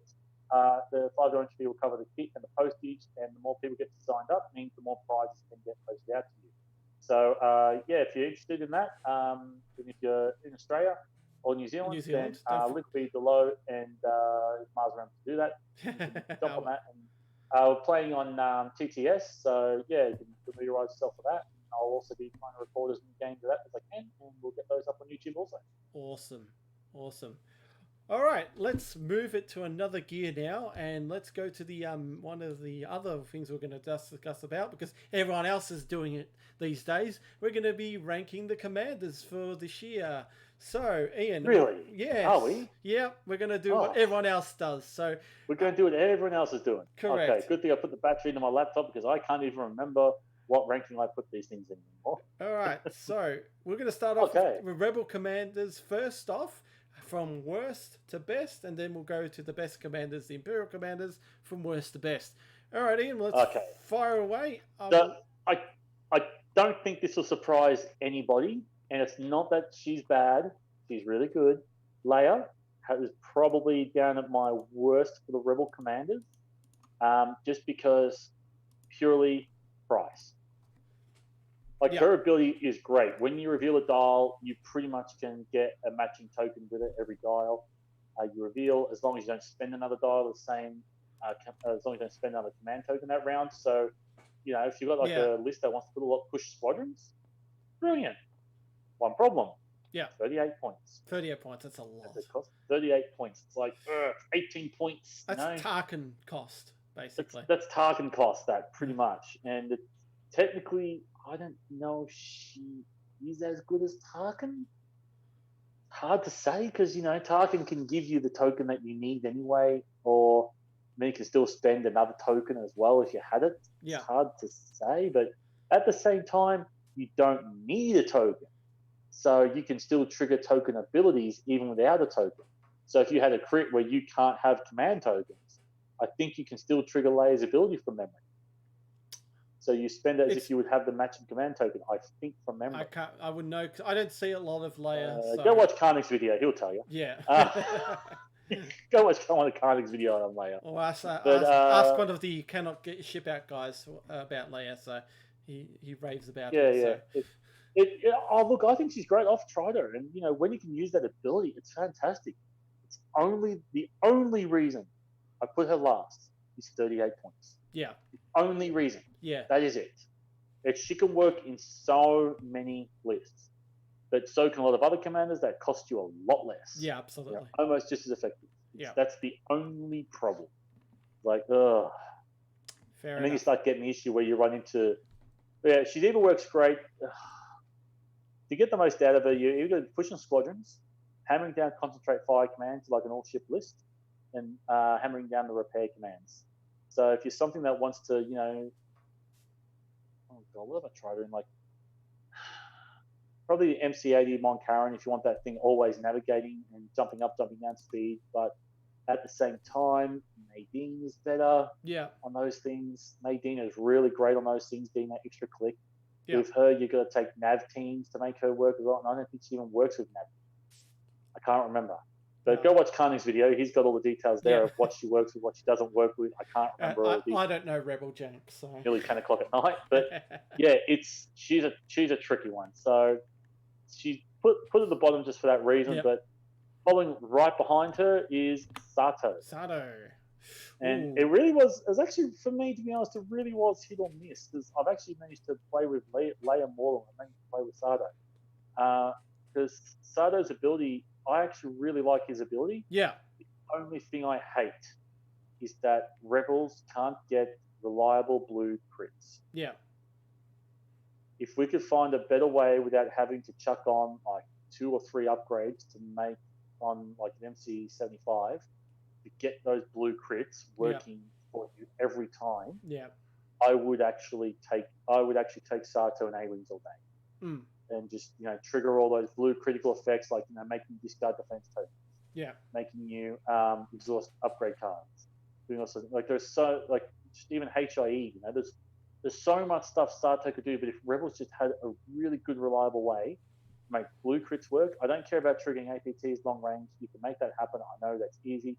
Yeah. That's very effective, and that's part of the reason why I put Sato above Leia. But I really want to get Adam more can than tell that. you all about that. More than that. Adam. Yeah.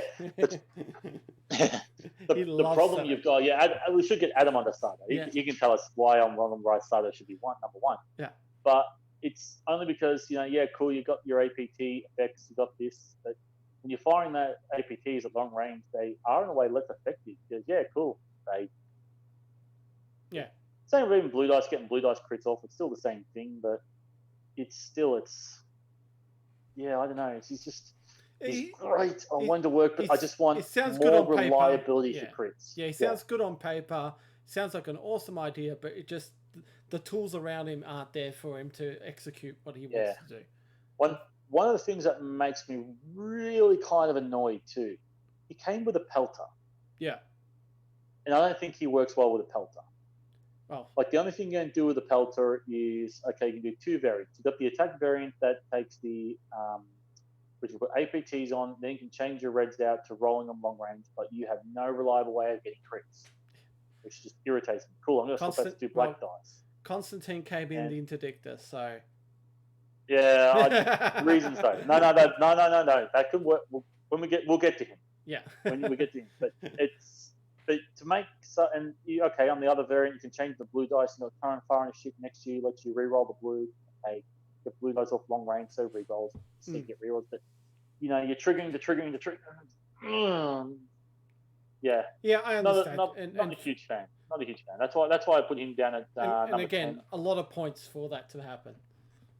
Yep. Number 9, I've got as Maydeen. And Maydeen's number 9, only because everything else above Maydeen is just better. It's not that Maydeen's bad.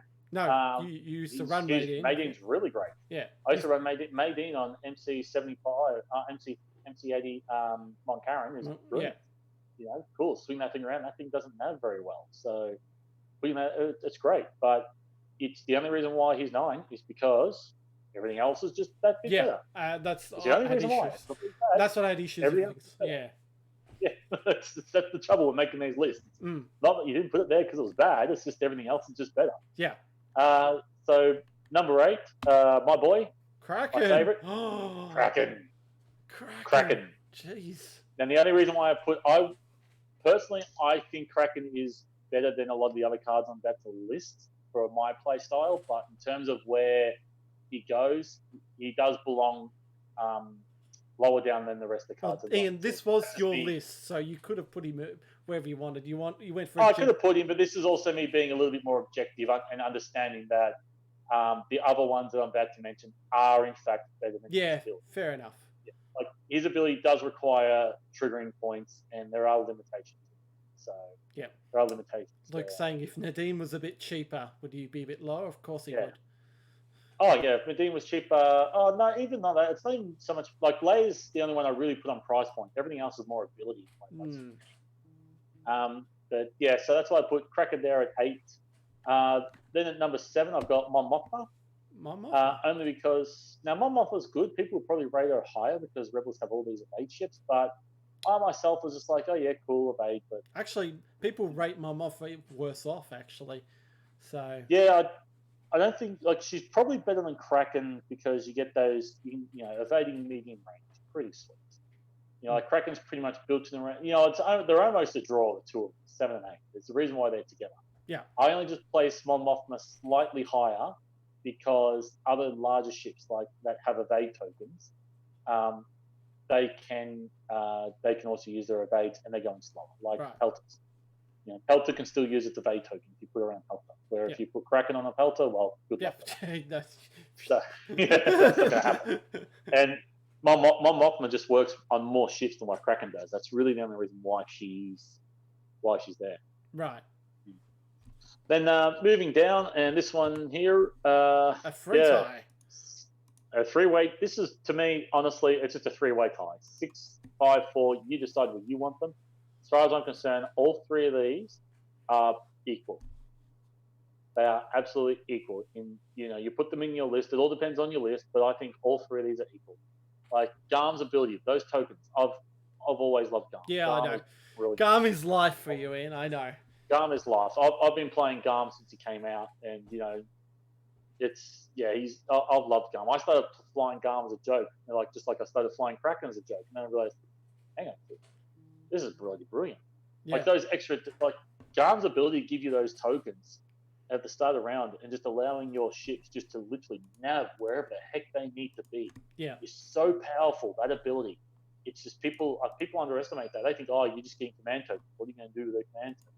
But it's not that. You don't have to bank that repair for later and miss out on doing a nav. You can go and whack your ships down at speed 2, then you can jump up to speed 3 or speed 4. You can do it on Corvettes. Like Kraken's still better on a Corvette, but even still, you can jam repair tokens on Corvette and let that thing nav all day. Yeah. And it's got a repair to bring those shields over if he needs it. Yeah. Hurry up and nav it. Like there's so much you can do. Well, Agate, she's just great. Cheap commander. Dudana, cheap commander. You just throw it in. Like she's probably almost a little better than Dudana, but again, Dudana, the ability to pick your opponent's crits. Yeah. Like, I feel Agate. How can you put that above? How can you put Agate above that ability? I feel Agate. Yeah, Agate's more of a defensive. Dudana's more attack. It depends on your play style. And Garm's more flexible, and all three of them. Mm. Yeah, like all three of them. I think these are the three cheapest, and but all three of them to me, they're all the same. Like I can't place any one of those three above or below the other. As far as I'm concerned, they are all on the same level. I would play, for me, I'd go Agate, Dudana, Garm. Yep. That's how I'd place it. Descending or ascending order? Agate number 1, then Dudana, then Garm? Yeah. First, Agate, Dudana, second, third, Garm. So you would rather see me fly Garm and fly Dudana or Agate? Yeah. Well, it just, look, in your hands, on the list, in your hands, Garm is, I don't want to see Garm with you, Ian. It's just, I feel like the flavor is Agate at the moment because it's either one ship or two ship build. It's usually especially with a Starhawk, Agate's queen basically because it's always pretty much, two of ship. It's always going to have that 1-2 ship build, then 2 flotillas or something like that, and Dudana doesn't really do with anything with flotillas. Garm, on the other hand, does, but on the other hand, Agate kind of sits in the Starhawk, but also sits on other things as well too. But and she seems to, and for 20 points, a free commander. So very defensive, very awesome. It's free. Dudana and Agate, they're both free. So you cannot compare that. You cannot look at them. They're both free. Yeah, both abilities are free. Yeah, absolutely. Then basically, Agate is like ECM. She's literally an ECM. So absolutely, Luke. Yeah, she's really good of stopping that. She's even actually stops it's XI7s too. On top of that. Yeah, because you see the two of them together, like Dudana, you can pick the right crit and you can end your opponent. Oh yeah, absolutely. I love Marek Steel and X. Agate, and then Agate, you can then go and with Agate. You can then go and throw away that brace token, and again, you can change the game. You then get to activate and shoot, and then kill your opponents. So they're both game enders. Those two. Yeah. Both of them can give you that ability to end the game. And Garm can give you that ability to capitalize on the game, and they are both. All three are cheap. Yeah, they're so cheap for what they do, and it's just brilliant. So so that's those three. Then moving on to the next one, down to there. Controversy again. Another tie. Now, I know some people would probably put Radis a lot lower because of what's happened with his nerf, and then even Raikin probably even higher. Who knows? I don't know. I've actually never flown. I've actually never. I've never seen you flying a Raikin list. I've never flown Raikin because simple fact is everybody flies Raikin. Yeah. Flies Raikin, but Raikin. I don't keep saying Raikin. It's Raikin. Raikin. Yeah. Anyway, Raikin. Everyone keeps flying. Everyone was flying him in the beginning, and a lot of people doing the Radis. I want to do a Radis bomb, and I kind of. The thing is, everyone thinks Radis got nerfed, but in some ways, I think the way Radis flies now, I think is better. Like that ability to drop the ship out to distance 1 to 2 instead of distance 1 now. And then you can drop profundity, and then you can drop a hammerhead, and you can pretty much drop ships almost all the way across the board. It is crazy. I've seen pictures of how far things can drop out of Radis, and that is dangerous.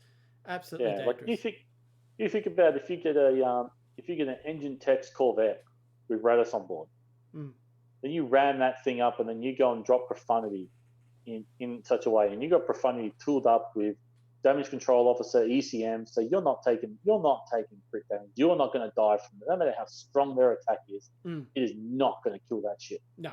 And then you're first player, and you're also at the same time you are going to drop that hammerhead Corvette, Gorell's Honor with racks and ordnance expert. You manage to get them into their arc, and you're just going to hammer into them with that. You're going to ram them. You're going to give them a face-up damage card as well for ramming them. And then they're going to attack, and then they have the choice. They have to either first off kill that hammerhead or take another damage because they're going to ram it.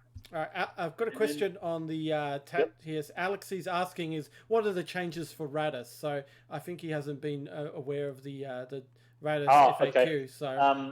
So basically you could take old Radis you could have 2 Corvettes on either side of the field, or even you take 1 Corvette, you bring a Corvette with Radis, then you bring 2 flotillas. And the idea is that any one of those ships could drop Radis at just one of them. Yeah.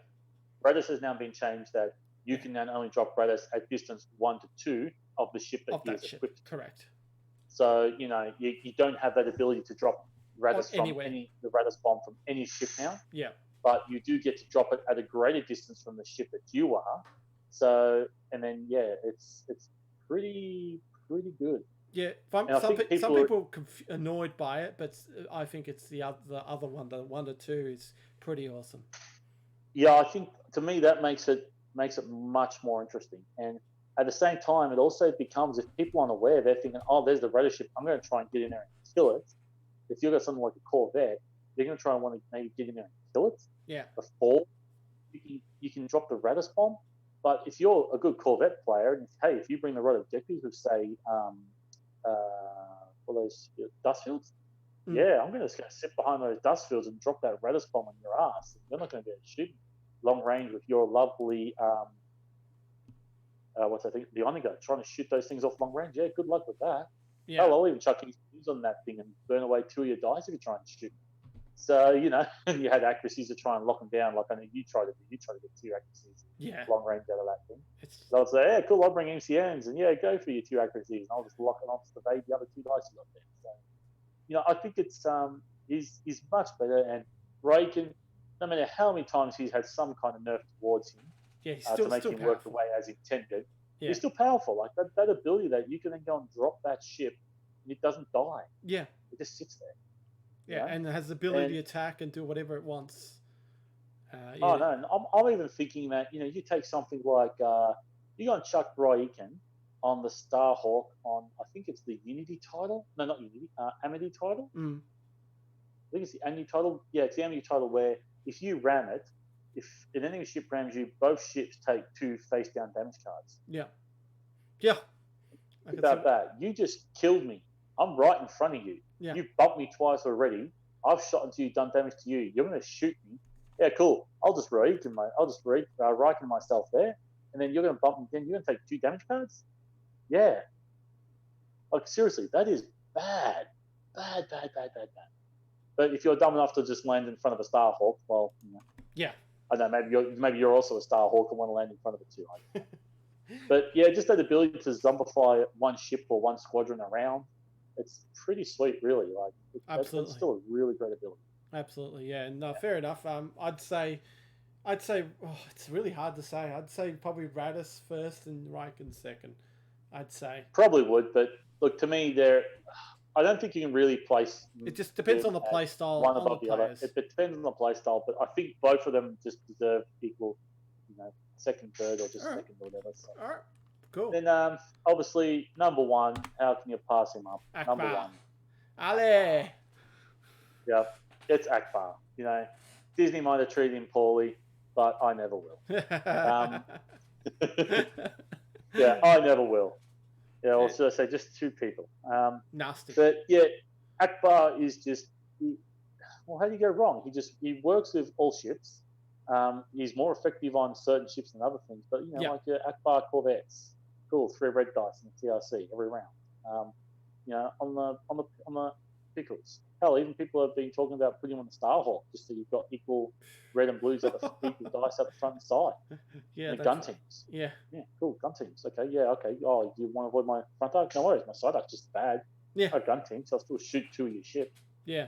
It's just, he's just always good. Like, more dice is good. And with all their ways you can modify dice with, leading shots, which most of the ships he goes on can take. And got leading shots, TRC, Link Tower, Laser Tower. He's just brilliant.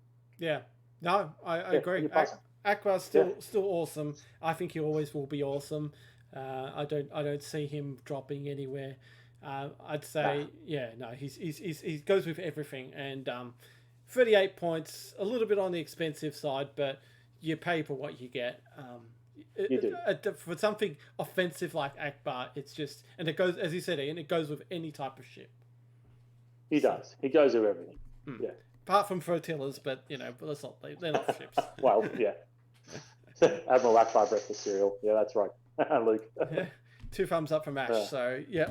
So that's your list, Ian. I'd say you probably got on the ball. I think Agate probably would have gone a little bit higher for me, but apart from that, everything looks fine for what I believe. But again, another fun one. Spartan 825 said Radis on Profundity could be good because this is what people have been talking about. Yeah, you put Radis on Profundity, you drop the Hammerhead, and then you have the Hammerhead drop the Liberty. Yeah, that's what I'm saying. that distance 3 type scenario. Yeah, that's what I've seen pictures of it. And you can basically drop like an MC80 Defiance. Not Defiance, Moncaron behind an ISD basically, and I've seen pictures of it. It's just like nasty, nasty stuff. It's not good. All right, so those are the Rebel commanders done. Now it's up to the Imperial commanders, and guess who is last on my list? No other than Constantine himself. Poor Constantine. Poor Constantine. Look. I was actually going to bring him to the Corellian conflict as my admiral for the last one. Just to bring him? Just to bring him, just to say, you know what?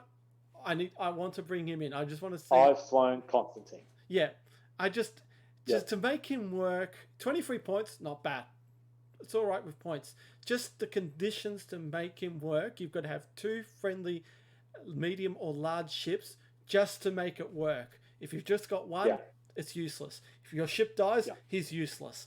All right, speed manipulation is really good, but where do you see tractor beams these days? So, basically, if you could make him go to, and also a minimum of speed 1, if he went to speed 0, like Magnites and that, little bit much better. Would have been much better. Yeah, that's the trouble, really. Yeah. The problem is that the only reason why Magnites isn't so bad is because when you think about it, you're sticking on a 400-point list of Starhawk. Yeah, cool. Magnites got to speed 0.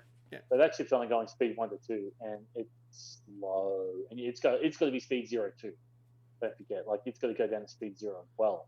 So it's not like it's going anywhere. If you see, the trouble is with Constantine, you'd be on speed 2, and then you drop your opponent's ship down to speed 1, and you can go catch it down to dies, or bring in those ISDs. But the trouble is Constantine, I'm sure if someone really wanted to get into building like 800, 1,000, 1,200 point lists with him and practice, I'm sure you could dominate the field with him. Absolutely. This is for 400 points. Most of my 400 points ideas, and I'll talk about other ideas on that with being smaller fleet size or larger. We'll talk about that another day. Yeah, but for my list, it's basically the standard 400-point games. And I think Constantine, it's a great idea. It's just hard to implement, especially say on a Corvette that you want to slow down. Imagine getting 2 large ships at range 5. It's just not going to happen. It's just not going to happen. Oh, it's so hard. Yeah. You need the tractor beams, or you need the you need to take the other card effect. The takes a really expensive one that no one takes. Yeah. Yeah. So again, like I said, he works well on interdictors if you tool him up right. But the trouble is, you're tooling up to do a trick that won't always. It's just forget it. It's just not worth it. Not worth it. Great concept. It's just missing out. All right. So that G7X Gravwell projectors. Yeah, that's what I'm saying. Placed on Gravwell. No, not that one. G8 experimental projectors. Yeah. For an enemy ship that isn't 1 to 5 with all doing. It's supposed to exhaust this card and give speed to a minimum speed of 0. Yeah, but that's only temporarily. So again, you got to use him, another ship, and that. Yeah, they temporarily reduce its speed by 1 to. So if you can drop it down a ship down to speed 1, then you can temporarily drop the speed 0. It's not going anywhere.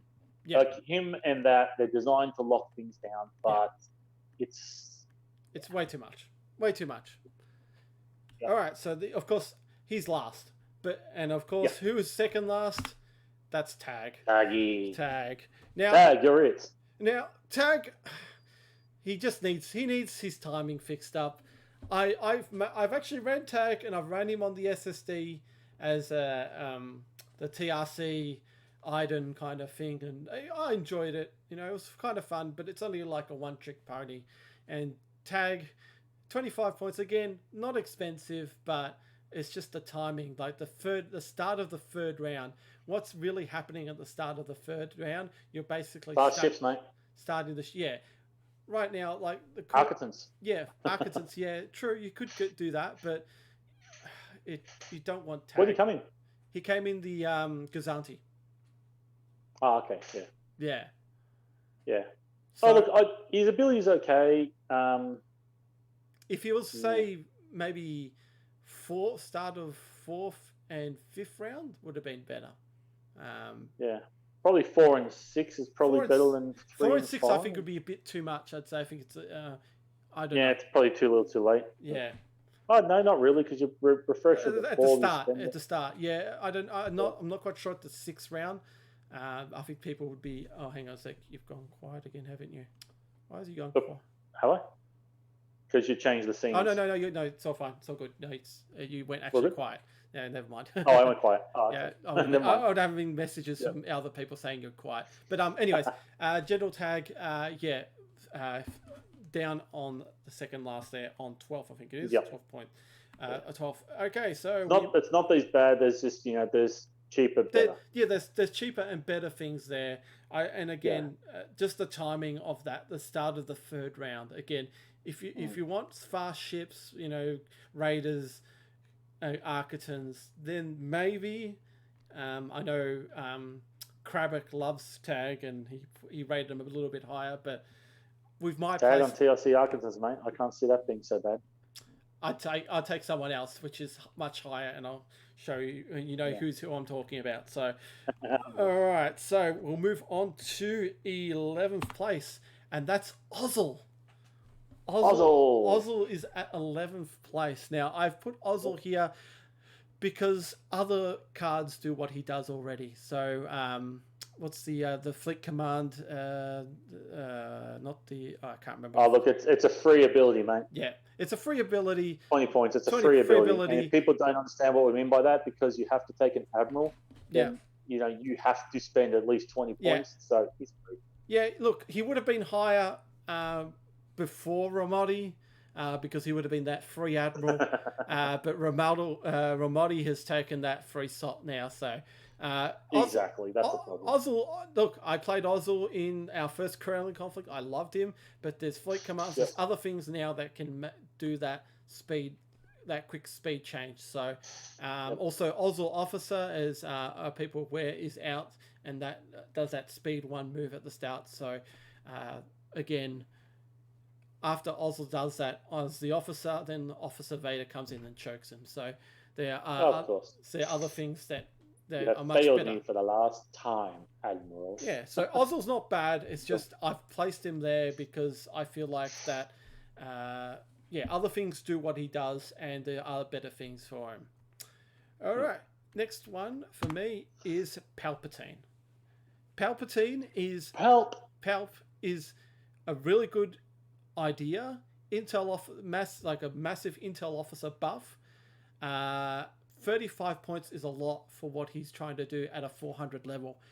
Any other type of game where it's much higher points, yeah, probably he'd be much lower. But for 400 points of what he's doing, you've got really to put him with, say,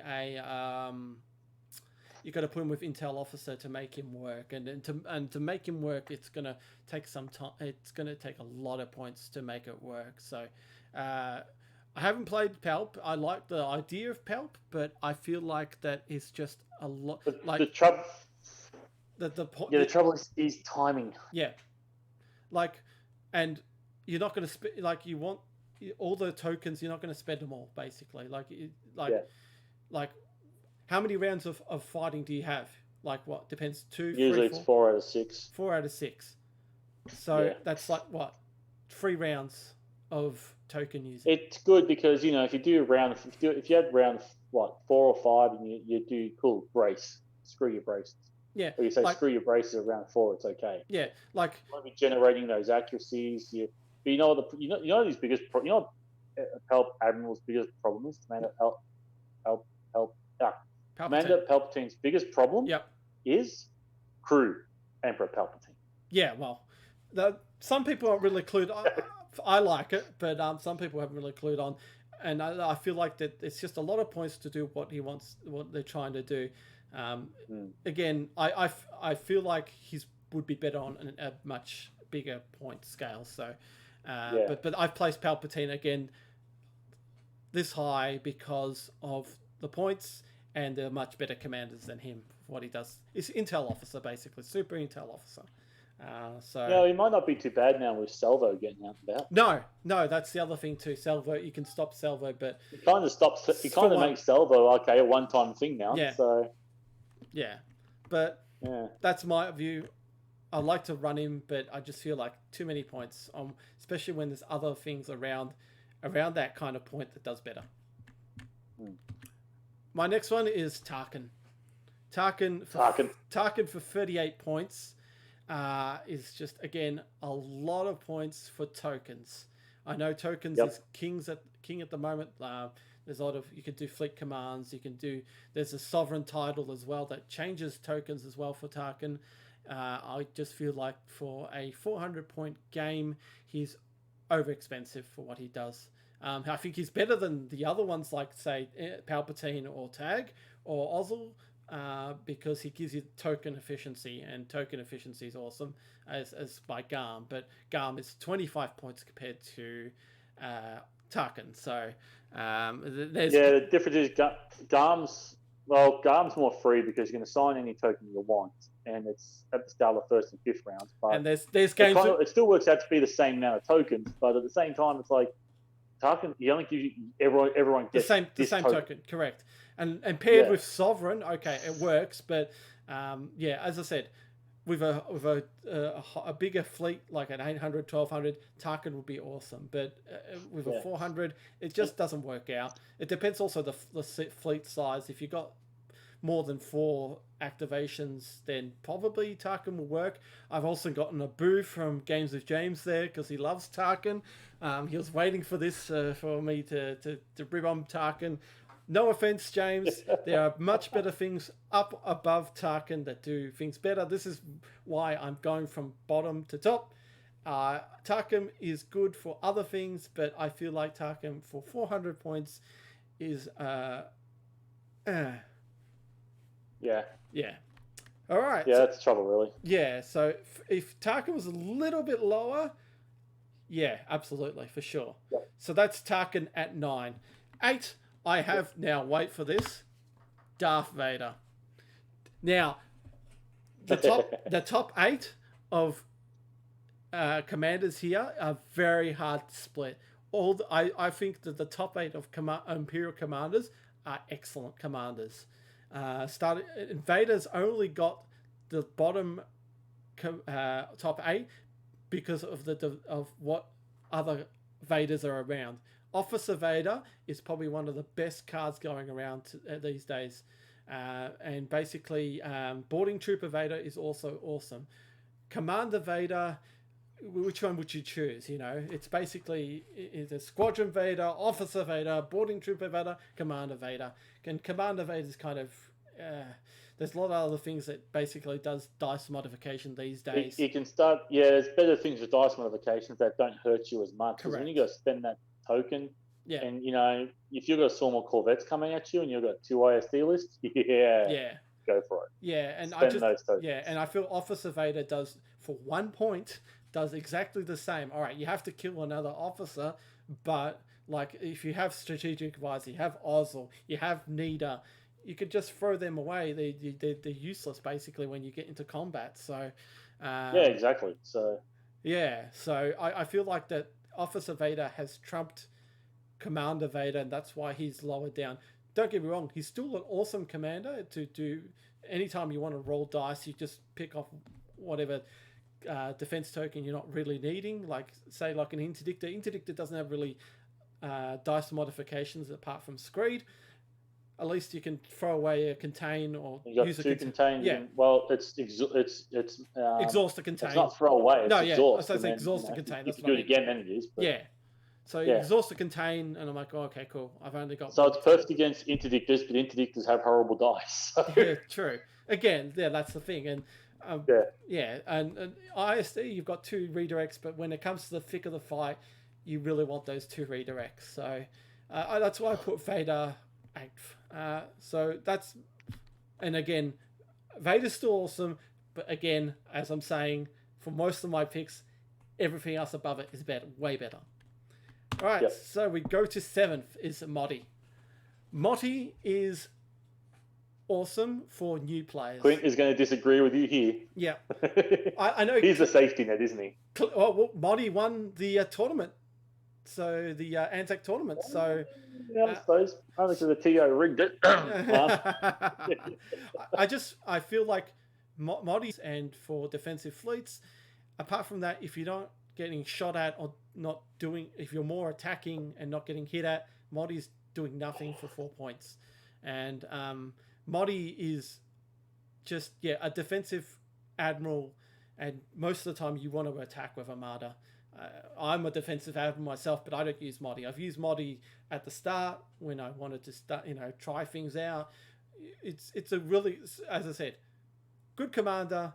As I said, the top 8 was the hardest ones to decide where to put things. I feel Modi is in a good place compared to everyone else, and it's a basic start-off commander. But once you've learnt your ropes with Armada, I think other things around you are way better than Modi. But Modi is still awesome, for especially well, it doesn't work on the SSD, but again, ISD, VSDs, absolutely, for sure. Hey, you'd still take Modi on an SSD if you had a whole bunch of victories flying with it. Yeah, true, absolutely. Yeah. Oh yeah. If you in the larger game format, you'd still do it. Yeah, I'd take someone else actually, but there you go. Modi was overrepresented in the ANZAC Day event. Yeah, well, there you go. For 240 points, it did it awesome. For it. Yeah, absolutely. All right, so down to 6, I believe we're up to now. We're up to Sloane, Admiral Sloane. So Admiral Sloane is awesome. Don't get me wrong. I think she's a great commander. She's an annoying commander. She's not my playstyle. I don't play Squadron Boss. This is the only reason why she's a bit higher than other things, and other things are better in my eyes compared to Sloane. Sloane, I think Squadron, especially with Quasars now getting hit by Onagers, you're not going to see a lot of massive Imperial Squadron Ball type scenarios where Sloane's going to be flown. But again, I can be proved wrong. People will take her. People will love her. I understand it, and she's very awesome and very deadly if not taken serious by the opposition. But I just feel like that's, again, stuff above her is way better than Sloane.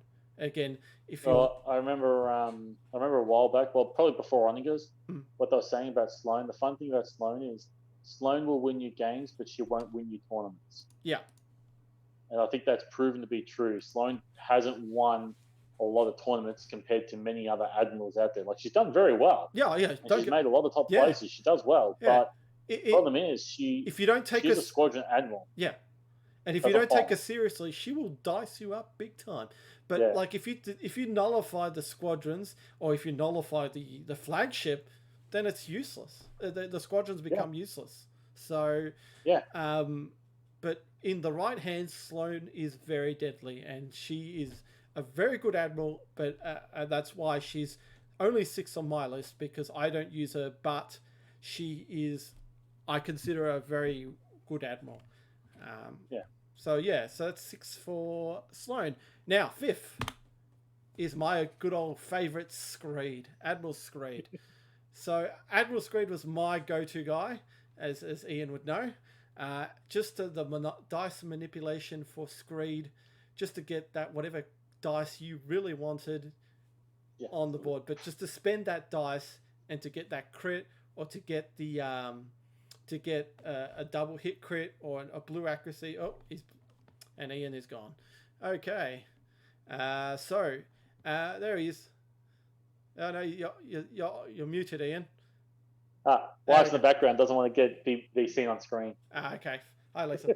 All right. She's camera shy. All right. So the only reason I've placed Sloane would have been higher back in the days when I was running it, but I feel like Screed. I'm saying I've got Sloane in my head. Screed is awesome, and 5th is pretty good. As I said, top 8 really good admirals. Dice manipulation is awesome. I feel like the other admirals. Well, I'm surprised you don't want to fly. Well, I'm surprised people don't want to fly more, because Screed guarantees you heavy iron emplacements. Yep. Absolutely. Every time. Absolutely. And I'm looking at all these. Other blue critical effects lately, and like I said, I want to make so many of those things work with Sato, and just to make it, that 10.1 force your opponent to choose discard defense token. Well, imagine you had 2 ships of that. And then, you shoot into your opponent. Like, most ships only have 3 or 4 defense tokens, and 2 attacks. And hey, look at that! I have to get rid of that, and I have to get rid of that. And Screed just makes that work. And also on the Honor Go, also it gets that crit off that does the ignition. So Screed is still good for current meta. I just feel like the other things are a little bit better. Compared to the other things. And Ian, stop playing around. We're trying to do some serious stuff here. So Screed... Sorry, my wife walked past, so I have to smack that. So Screed for me, awesome. The top 4 commanders I've got here are a little bit better on what they do, generally purpose. So Screed number 5. Number 4 for me is Jerry. Jerry. People have this as number 1 for their on their list most of the time. I feel like I don't play Jerry a lot, so I don't really. It's not my card, but I feel like it's still an awesome card. I've seen Terry play Jerry so well. Like, he just turns those AESTs so badly, and you're just like, whoa, what happened there? And just, it's crazy to see Moff Jerry do his thing. People swear on him to be put on an SSD. I don't do it. I do someone else, and you'll know why. You know who I do. Also, Jerry would be awesome on Onigers as well, because he can also do that click at speed 0. So imagine a 2-click on speed 0. So Moff Jerry is still awesome. I don't play him myself. I've rated him high because of what I've seen him do. Again, not my top commander, as people basically telling me and yelling at me he should be on an SSD. No, there is another. So he doesn't need to be on an SSD, but he really works. Yeah, he does work on an SSD. He works brilliant. Yeah. It was like when the SSD first came out, we saw the blank nav, and the first thing we thought, Jerry. Yeah, straight away. Yeah, or everybody thought Jerry. People will yell and scream at you to staple Jerry on SSD. I'm like, okay, If that's what you think. You don't have it's good. It's good. It's really good. But you don't always need it. Some people will argue to say no. That goes SSD staple on. Like TRC Corvettes, staple it on. I'm like, oh, come on, man, you're just seeing it one dimensionally. Oh, TRC Corvettes, yeah. Yeah, that's how they're thinking. In terms of it, that's how they're thinking. But that's not natural. Yeah. Yeah, that's how they're thinking. Moff Jerry with SSDs. That's how a lot of people are thinking. Like TRC Corvettes, Moff Jerry goes on there. So, well, just like they say, take agate, take Blizzix. Yeah. Don't always have to though. Yeah. So Moff Jerry, Moff Jerry is awesome. Again, works really good. Don't always have to. No.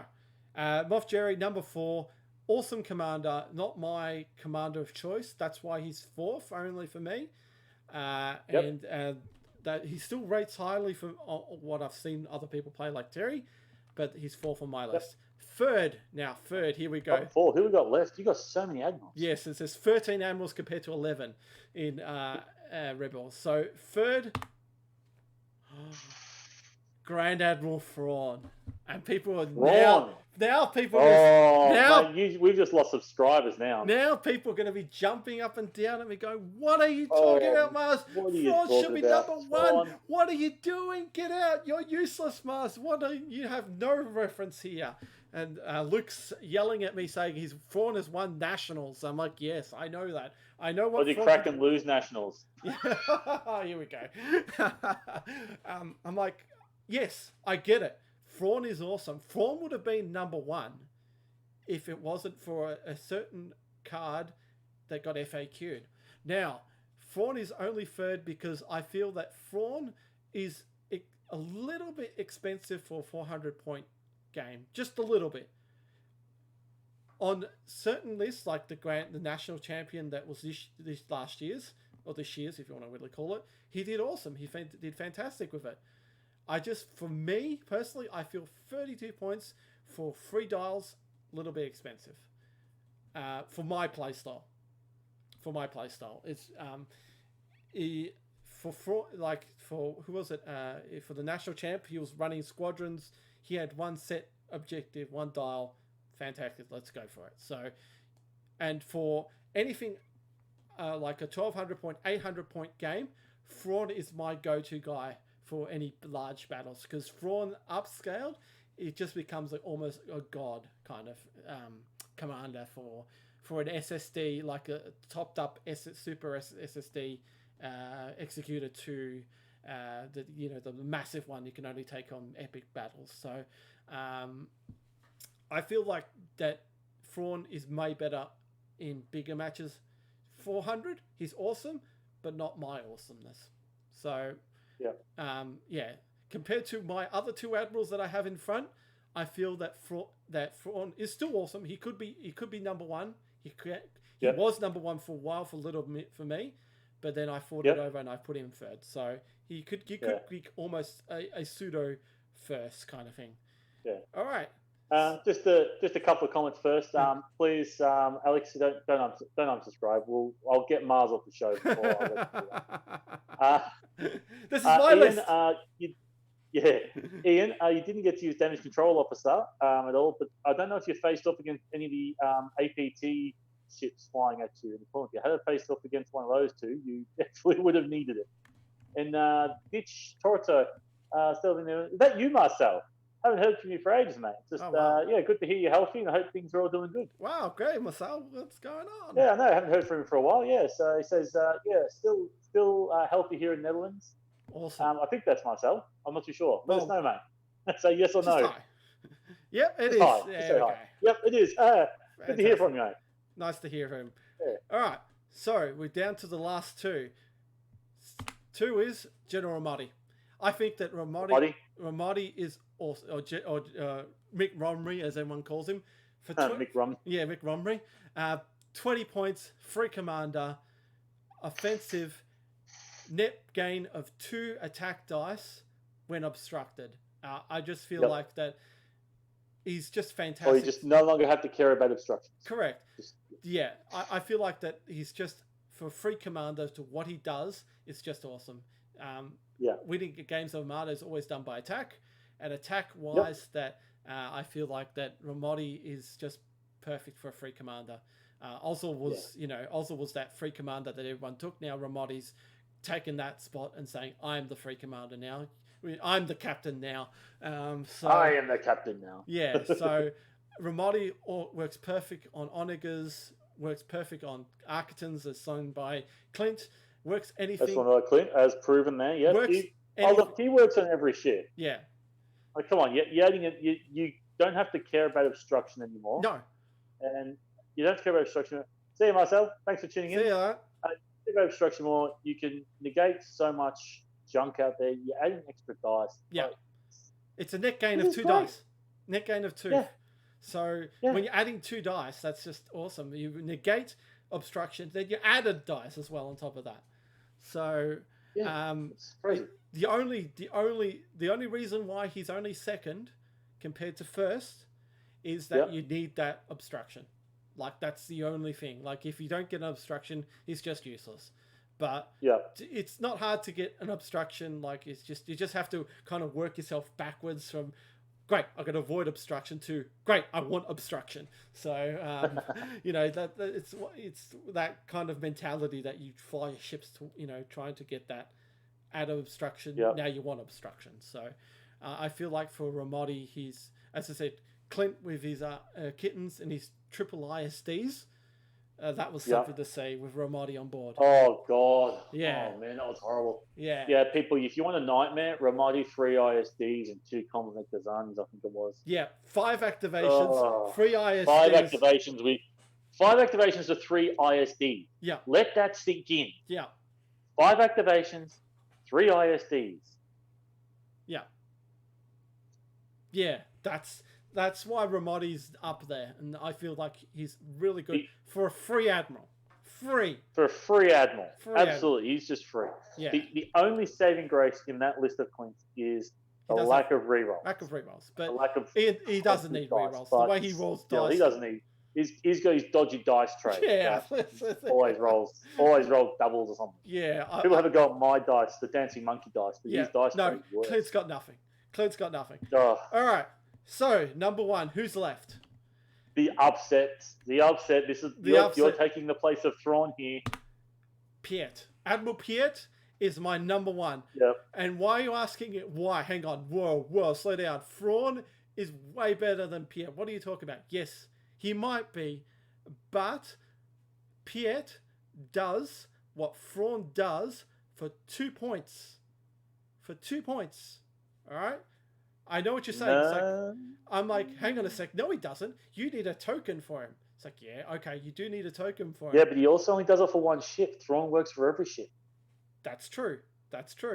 But Piet, on 1 ship or 2, if you're running interdictor, and how many ships need multiple activations or multiple dials? Like, that Thrawn fleet don't need all repairs. Don't need all concentrate fires. It just depends on the fleets. It just depends on the fleet. It does. Everything depends on the fleet. Depends on the fleets, and I feel like that Piet is way better because you can choose whatever command you want. It doesn't have. It's not limited to 3 dials. Piet's whenever you feel like it, and he's been boosted big time. And it says tokens. He doesn't need tokens anymore. You know why? Commander Beck. Is this the whole irritating? That's the irritating one, isn't it? Yeah. So use Commander Beck with Piet, and you can do whatever you like without tokens. Oh God, Beck's the highest thing. During your activation, you may resolve this. During activation, you may resolve a command as if you spent a command token. If you do, gain 1 raid token on matching type. So basically, you can do it 4 times without having to clear it. Correct. That's the only command. And any token, you can resolve any one at the same time. Yeah. So that's 25 points. That ship gets basically 4 rounds of 3 dials, you might say. Diminishing returns, you got to clear those raid. Just if you got clear those raid. Okay. Say if you get let's go. Say you get a Gazanti with slicer tools. Go ahead. Yeah. Oh, thanks for that. Thanks, Beck. I'll do whatever I want. Raid. Boom. What do you mean slicer tools? You mean comms? Yes, if someone slices you, your top dial, Yeah. I'll just use Beck, Oh. and then I'll Yep. throw away the next turn. I'll throw away with that dial, whatever you gave me. Oh, okay. Yeah, I suppose. Yeah. You got the useless dial, so it's dial insurance. Yeah. It's dial insurance. Okay, dial so insurance. 5 points of dial insurance on your ship. Yeah. Plus, as I said, you could do whatever token you want. You're not limited to the free dials that Thrawn has. You can do whatever round you want. You can. Yep. Okay, you dialed up a repair token, but you hadn't taken any damage, so you Yep. can just discard all your raid tokens from previously. Then you can command a Beck, and then you can. Yeah. Because during your activation, so the timing is you're going to reveal your dial, then you can. What's the timing of it? It all works, I suppose. You look at it. When a friendly ship spends a command token, so when you get the command token. Yeah. Okay, so Beck and Piet work together. Correct. Before the FAQ, it didn't work. Now it does. Oh, so the FAQ made it work. Correct. This is the one I know Karnak's done a video on this. Karnak was yelling and screaming at this thing. Yep. But now Piet Does he think it should work this way?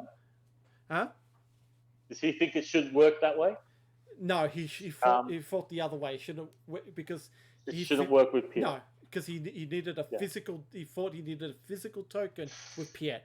Now Piet, you don't need that physical token with Beck. Yeah. So I feel like because of that, he's jumped up over Thrawn. As I said, for 2 points to do that, I feel like that's awesome. I feel he's an awesome commander. I still think Thrawn is better. I know. For some people, Thrawn will say will be better, but I feel, in my eyes, Piet... I see where you're coming. I do see where you're coming from with Piet. Yeah. And yes, Luke, it is an exhaust. Like Mars was saying, you are just using on the one card.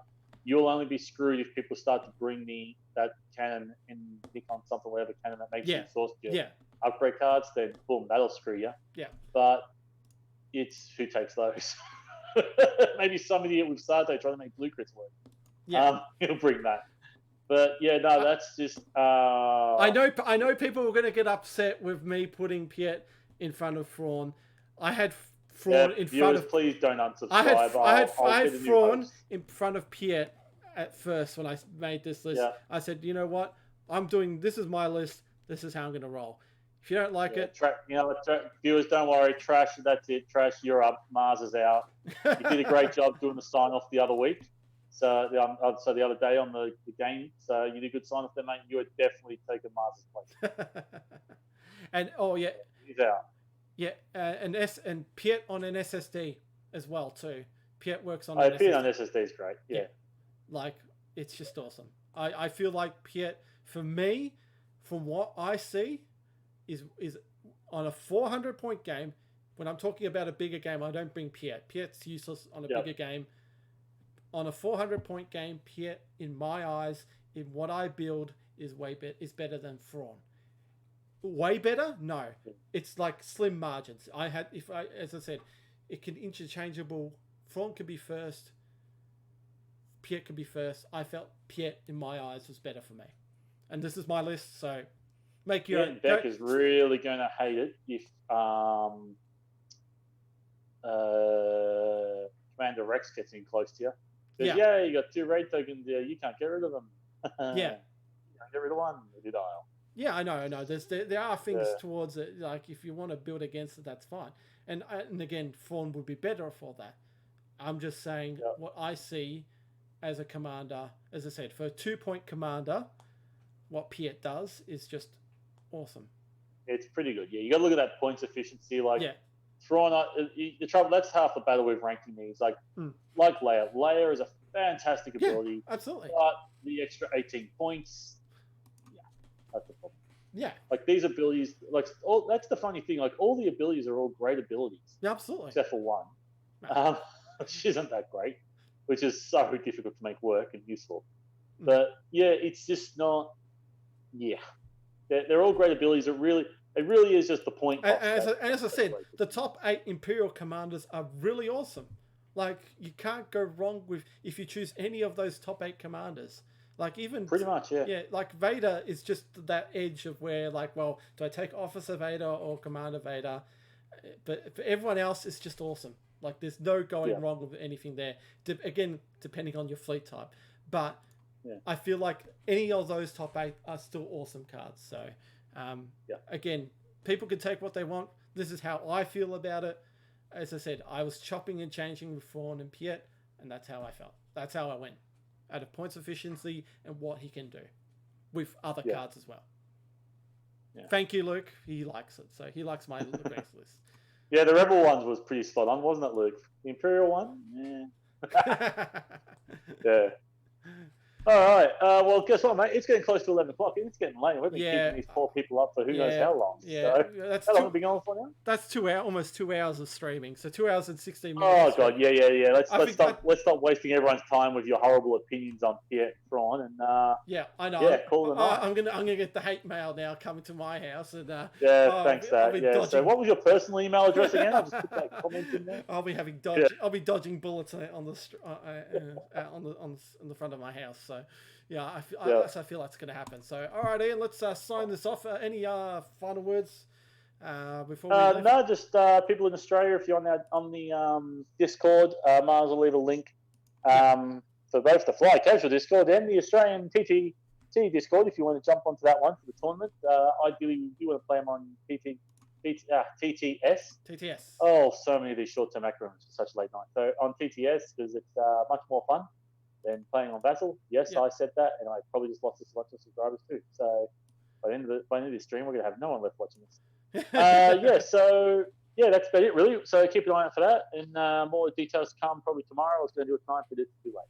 So tomorrow, look forward to that. Yeah. For us, next week, we're not quite sure if anything will be out next week, so we're not quite sure if we're going to do a stream next week, but we'll figure something out. But we'll let you know if we'll have something on next Thursday. Hopefully something will come out, but I doubt it. But anyways, just keep an eye on our Facebook page for any comments on us going live. And always play whatever you want, especially during these times. Jump on TTS. Jump on the Discord server for games there with all the Australian side. So thanks for joining in tonight, Ian. Thanks for your comments on there on the Rebel side of things. And I'll see you next time. And remember, guys, like, subscribe, like us on Facebook, and fly casual.